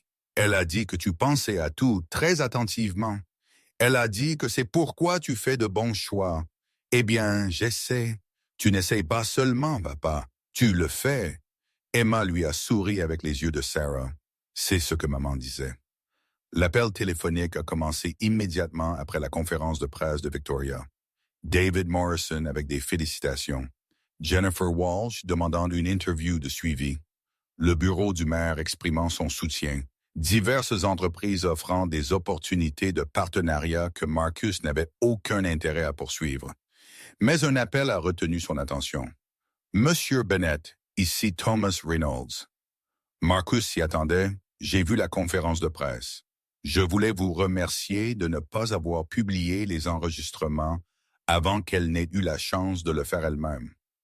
Il ne s'agissait pas de la protéger. Il s'agissait de lui donner un choix. Je sais. C'est pourquoi j'appelle. Reynolds a marqué une pause. Je vais me rendre demain. Coopérer avec les enquêteurs. Leur dire tout ce que je sais sur les opérations ici. Vous n'avez pas à faire ça. Les preuves parlent d'elles-mêmes. Je dois le faire pour moi, pour ma fille. Elle est assez grande pour comprendre ce qui s'est passé, et j'ai besoin qu'elle voie que son père assume la responsabilité de ses erreurs. Marcus a pensé à Emma, à toutes les leçons que Sarah avait essayé d'inculquer avant de mourir, au genre d'homme qu'il voulait que sa fille le voie quand elle le regarderait. Cela demande du courage, Reynolds. Cela demande du désespoir, mais peut-être que c'est là que le courage commence parfois. La voix de Reynolds était lourde. Monsieur Bennett, je sais que je n'ai pas le droit de demander quoi que ce soit, mais si vous pouviez, s'il y a un jour une chance, pourriez-vous dire à votre fille que je suis désolé? Vraiment désolé. Pas seulement pour ce que j'ai fait, mais pour ce qu'elle a vu, pour la peur qu'elle a dû ressentir. Marcus a regardé Emma, qui était retournée dans sa chambre pour s'habiller. Ses petites pas résonnaient dans la maison que Sarah avait conçue. Je lui dirais, « Mais vous devriez savoir quelque chose, Reynolds. Quoi? Ma fille a 6 ans. Elle a déjà perdu sa mère. Elle a déjà vu plus de douleur qu'aucun enfant ne devrait voir. Mais quand je lui ai demandé à votre sujet et celui des autres gardes, savez-vous ce qu'elle a dit? Quoi? Elle a dit que vous étiez confus. Elle a dit, « Parfois, les gens font des choses méchantes quand ils sont confus. Et la meilleure chose à faire est de les aider à mieux comprendre. » Marcus a marqué une pause. Elle ne vous haïssait pas, Reynolds. Elle avait pitié de vous. Il y eut un long silence à l'autre bout de la ligne. Quand Reynolds a parlé à nouveau, sa voix était épaisse. Vous élevez un enfant formidable, Monsieur Bennett. Sa mère a fait la plupart du travail. J'essaie juste de ne pas tout gâcher. Les jours qui ont suivi ont apporté une sorte de paix à laquelle Marcus ne s'attendait pas. Les médias sont passés à d'autres histoires.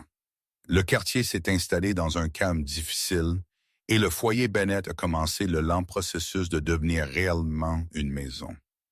Emma a commencé l'école primaire à 2 pâtés de maison. Marcus s'était inquiété de la façon dont elle serait accueillie, la fille de l'homme au centre d'une controverse nationale. Mais les enfants étaient résilients d'une manière que les adultes oubliaient souvent. En une semaine, elle avait 3 meilleurs amis et avait été invitée à 2 fêtes d'anniversaire. « Papa, je peux faire une soirée pyjama? » Déjà, tu n'es à l'école que depuis 10 jours. Madison dit que les soirées pyjama sont les meilleures. Sa maman fait des pancakes avec des pépites de chocolat. Je fais des pancakes. Oui, mais les siens ont des visages. C'est pour les bébés. Je pensais que tu aimais les visages. Emma a marqué une pause. En considérant. J'aime les visages quand c'est juste nous. Mais pour les soirées pyjama, les pépites de chocolat sont plus cool. Marcus a souri. D'accord, des pancakes aux pépites de chocolat, mais tu dois m'aider à les faire. Marché conclu. Les voisins ont commencé à tendre la main aussi, timidement au début, comme s'ils s'approchaient d'un animal sauvage. Madame Chen, la femme âgée d'en face qui avait pris la parole pendant la confrontation, fut la première à frapper à la porte. Monsieur Bennett, je voulais m'excuser pourquoi. Vous m'avez défendu. J'aurais dû faire plus. J'aurais dû prendre la parole il y a des années, quand Victoria a commencé ses campagnes. J'ai vu ce qu'elle faisait, et je suis restée silencieuse parce que je ne voulais pas d'ennui. Les yeux de Madame Chen étaient humides. Mon mari et moi sommes venus dans ce pays il y a 50 ans. Nous avons été confrontés à une discrimination qui vous ferait hérisser les cheveux, et j'ai juré que je ne laisserais jamais cela arriver à personne d'autre si je pouvais l'arrêter. Mais quand le moment est venu, j'ai été une lâche. Vous n'étiez pas une lâche. Vous surviviez. Il y a une différence. Y en a-t-il une? Marcus a pensé à toutes les fois où il était resté silencieux, quand il aurait dû parler, tous les moments où le silence semblait plus sûr que la confrontation. Il comprenait la culpabilité de Madame Chen parce qu'il en avait ressenti des versions lui-même. Il y en a une. Et le fait que vous soyez ici maintenant à en parler, cela compte pour quelque chose. Madame Chen a tendu la main et a pris la sienne. Votre femme a conçu cette maison, n'est-ce pas? Comment avez-vous su? J'ai vu les plans quand ils ont été déposés à la ville. Les notes de l'architecte disaient que le client avait une vision très spécifique. Chaque détail, chaque couleur, chaque élément paysager. J'ai vécu dans ce quartier pendant 20 ans, Monsieur Bennett. J'ai vu beaucoup de maisons s'élever, mais je n'en ai jamais vu une conçue avec autant d'amour. Marcus a senti sa gorge se serrer. Elle voulait qu'Emma ait quelque chose de permanent, quelque chose qui durerait même après son départ. Elle a réussi. Madame Chen lui a serré la main. Et vous aussi. 2 semaines après la conférence de presse de Victoria, Marcus a reçu un visiteur inattendu. Reynolds s'est présenté à la grille demandant l'entrée via le système d'interphone. Je sais que je n'ai aucun droit d'être ici, mais il y a quelque chose que je dois vous donner en personne. Marcus a hésité puis a ouvert la grille. Reynolds semblait différent de ce qu'il était lors de leur rencontre au café. Plus petit encore, mais aussi en quelque sorte plus léger, comme si le poids de ses secrets l'avait physiquement oppressé.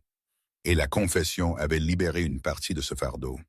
Il a tendu une enveloppe Kraft. Qu'est-ce que c'est? Des lettres des familles que Victoria a chassées. J'en ai retrouvé autant que j'ai pu, 11 sur 14. Je leur ai dit ce qui s'était passé, ce que j'avais fait, ce que vous aviez fait, et je leur ai demandé s'ils voulaient vous dire quelque chose. Marcus a ouvert l'enveloppe et a sorti une pile de lettres manuscrites. La première venait d'un jeune couple qui avait déménagé en Arizona après avoir été harcelé hors du quartier. Nous avons regardé les images de ce qui vous est arrivé. Nous avons pleuré, non pas parce que c'était triste, mais parce qu'enfin, quelqu'un s'est levé. Quelqu'un n'a pas reculé. Quelqu'un a montré au monde ce que nous avons vécu, mais n'avons jamais pu prouver. Merci, Monsieur Bennett. Merci d'être plus fort que nous ne l'étions. La deuxième lettre venait d'une enseignante retraitée, celle qui avait été signalée pour ses décorations de jardin. J'ai 73 ans. J'ai vu beaucoup d'injustices dans ma vie, mais j'ai aussi vu beaucoup de lâcheté. Des gens qui savent distinguer le bien du mal, mais qui choisissent le mal parce que c'est plus facile. Vous avez choisi le bien. Vous avez choisi le bien pendant que votre fille regardait. Cette petite fille va grandir en sachant à quoi ressemble le courage. C'est plus précieux que n'importe quelle maison. Marcus a lu les 11 lettres. Certaines étaient en colère, non pas contre lui, mais contre Victoria, contre le système, contre les voisins qui avaient détourné le regard. Certaines étaient reconnaissantes, certaines avaient le cœur brisé, mais toutes disaient la même chose de différentes manières. Merci de ne pas être resté silencieux. Pourquoi avez-vous fait cela? A demandé Marcus à Reynolds. Parce que j'avais besoin de voir les visages des personnes que j'ai blessées et j'avais besoin qu'elles voient que quelqu'un de l'autre côté reconnaissait ce qui leur était arrivé. Reynolds a baissé les yeux sur ses mains. Je commence mes travaux d'intérêt général le mois prochain. 200 heures. Ce n'est pas suffisant. Rien ne sera jamais suffisant, mais c'est quelque chose. Que vas-tu faire? Le juge m'a affecté à une organisation de défense du logement. Ils aident les familles confrontées à la discrimination en matière de logement. Je répondrai aux appels téléphoniques, ferai de la paperasse, tout ce dont ils auront besoin. Reynolds a ri amèrement. L'ironie ne m'échappe pas. C'est peut-être le but. Peut-être que l'ironie est la façon dont nous apprenons. Peut-être. Reynolds s'est retourné pour partir, puis s'est arrêté. Monsieur Bennett. Oui. J'espère que votre fille aura la meilleure vie. J'espère qu'elle ne vivra jamais ce que ses familles ont vécu. Et j'espère qu'il a arrêté de lutter. J'espère qu'un jour elle pourra dire aux gens que l'homme qui a menacé son père a finalement essayé de réparer les choses, même s'il n'a jamais réussi. Je lui dirai. Reynolds a hoché la tête une fois, puis est retourné à travers les grilles. Ce soir-là, Marcus et Emma ont dîné dans la salle à manger que Sarah avait conçue. Une pièce destinée aux grandes réunions de famille qui n'en contiendrait désormais que 2. Mais d'une manière ou d'une autre, elle ne semblait pas vide. La présence de Sarah remplissait les espaces entre eux. Invisible, mais indéniable. « Papa, je peux te demander quelque chose? Toujours. Pourquoi n'as-tu pas crié sur les méchantes personnes? » Marcus a posé sa fourchette. « Que veux-tu dire? Quand ils étaient méchants avec toi, tu es resté là. Tu étais vraiment silencieux, mais je pouvais voir que tu étais contrarié. Pourquoi n'as-tu pas crié? » Marcus a réfléchi à la façon d'expliquer cela à une enfant de 6 ans. Tu te souviens de ce qui se passe quand tu secoues une bouteille de soda? Ça explose partout. Exactement. Et l'explosion répare-t-elle quelque chose? Emma a réfléchi. Non, ça ne fait que du désordre. Exactement. Quand les gens sont méchants, ils veulent que tu exploses. Ils veulent que tu fasses du désordre parce qu'alors ils peuvent te montrer le désordre et dire « Vois, je te l'avais dit, c'était lui le problème. » Mais si tu restes calme, si tu restes silencieux, alors le seul désordre est celui qu'ils créent eux-mêmes. Alors rester silencieux, c'est comme ne pas secouer la bouteille. Quelque chose comme ça. C'est dur cependant, vraiment dur. Parfois, tout ce que tu veux faire, c'est secouer et secouer jusqu'à ce que tout explose. Mais ta maman m'a appris que le silence est plus fort que le bruit. Elle m'a appris que la dignité n'a pas besoin de crier. Emma a hoché la tête lentement. Je pense que je comprends. Bien, parce qu'un jour les gens pourraient être méchants avec toi aussi. Et quand cela arrivera, je veux que tu te souviennes de ce que tu as appris ce soir. Reste silencieuse. Reste forte. Il y a une différence, mais elle se ressemble de l'extérieur. Après le dîner, Marcus a emmené Emma dans le jardin, un autre espace que Sarah avait conçu avec un jardin qu'elle n'avait jamais planté et une balançoire sur laquelle elle n'avait jamais poussé Emma. Marcus avait terminé les 2 lui-même, suivant le plan que Sarah avait laissé. Emma a couru immédiatement vers les balançoires. « Pousse-moi, papa. Pousse-moi haut. » Marcus a poussé et Emma s'est envolée vers le haut, riant d'une joie pure que seuls les enfants connaissent. Le soleil se couchait derrière les arbres, peignant le ciel de nuances d'orange et de rose que Sarah aurait aimé. « Papa. »« Oui, ma chérie.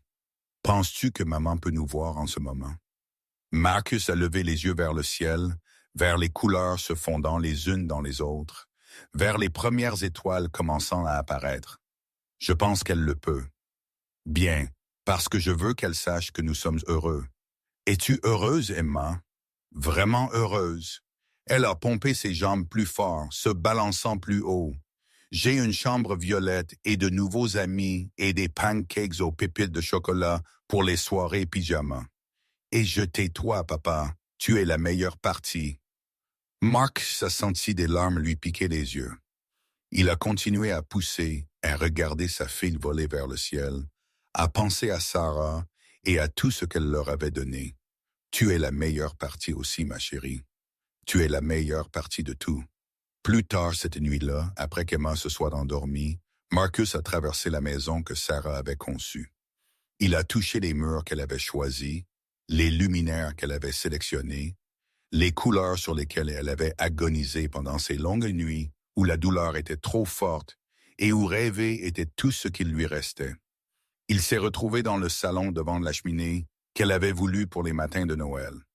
Sur la cheminée se trouvait une photo encadrée, Sarah et Emma prises 6 mois avant le diagnostic, toutes deux riant de quelque chose que Marcus avait dit derrière l'appareil photo.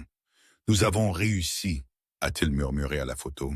« Nous sommes à la maison. » Il a pensé à tout ce qui s'était passé depuis cette nuit aux grilles. La confrontation, les images virales, les interviews, la confession de Victoria, les lettres de famille qui avaient souffert en silence pendant des années, le processus lent et douloureux de guérison qui était toujours en cours. Rien de tout cela n'avait été facile. Rien de tout cela n'avait été ce qu'il avait prévu. Mais tout cela avait mené ici, à cette maison, à ce moment, à une vie qui ressemblait enfin à celle dont Sarah avait rêvé. Marcus a éteint les lumières et est monté à l'étage. Il a vérifié Emma une dernière fois.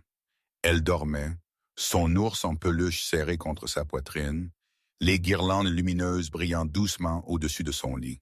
« Je t'aime, princesse », a-t-il murmuré. Il est allé dans sa propre chambre et s'est allongé au centre du lit qui était encore trop grand pour une personne. Mais cette nuit, comme toutes les nuits depuis la confession de Victoria, le vide ne faisait plus autant mal. Sarah était là. Elle était dans chaque pièce, chaque couleur, chaque détail soigneusement planifié. Et elle était en Emma, dans ses yeux, son rire, son petit esprit féroce qui refusait d'être brisé par tout ce que le monde lui jetait. Marcus a fermé les yeux. Il a pensé à son propre père, qui avait porté les mêmes bottes pendant 12 ans pour que ses enfants puissent avoir de nouvelles chaussures. Il a pensé à Sarah, qui avait conçu une maison depuis un lit d'hôpital pour que sa fille ait toujours un foyer. Il a pensé à Emma, qui avait regardé les gens menaçant son père et avait eu pitié d'eux au lieu d'avoir peur. Il a pensé à toutes les personnes qu'il avait sous-estimées, rejetées, essayé de l'effacer, et il a pensé à quel point chacune d'elles avait eu tort. La maison s'est installée autour de lui, grinçant doucement comme les vieilles maisons le font. Mais ce n'était pas seulement le fait de s'installer. Elle respirait. Elle était vivante avec des souvenirs et des rêves, et l'amour d'une femme qui avait tout donné dans des murs qu'elle ne verrait jamais achevés. Marcus Bennett avait passé toute sa vie à être jugé par ce que les gens pouvaient voir. Ses vêtements, sa voiture, son passé. Mais cette nuit, allongé dans la maison que sa femme mourante avait conçue pour leur fille, il a compris quelque chose que Victoria Ashford et Reynolds et tous les autres n'avaient jamais saisi. Les choses qui comptent le plus sont invisibles. L'amour est invisible. La dignité est invisible. La force tranquille qui porte un homme à travers des nuits impossibles et des combats impossibles, cela aussi est invisible. Mais les résultats ne le sont pas. Les résultats sont une petite fille dormant profondément dans une chambre violette. Une maison qui se dresse comme un monument à un amour qui a survécu à la mort. Une communauté qui a finalement vu sa propre laideur et a choisi de changer. Marcus a pris une profonde inspiration et l'a expulsée lentement. Le vrai pouvoir ne s'annonce pas. Il n'a pas besoin de prouver quoi que ce soit ou de convaincre qui que ce soit. Il existe simplement, stable et inébranlable, attendant le moment où il est le plus nécessaire. Et quand ce moment arrive, il ne crie pas, il ne menace pas, il ne mendie pas la reconnaissance. Il se tient juste là, calme et certain, et laisse la vérité parler d'elle-même. Marcus Bennett a fermé les yeux et a dormi profondément, paisiblement, complètement. Il était chez lui et personne ne le ferait jamais se sentir à nouveau comme s'il n'avait pas sa place là.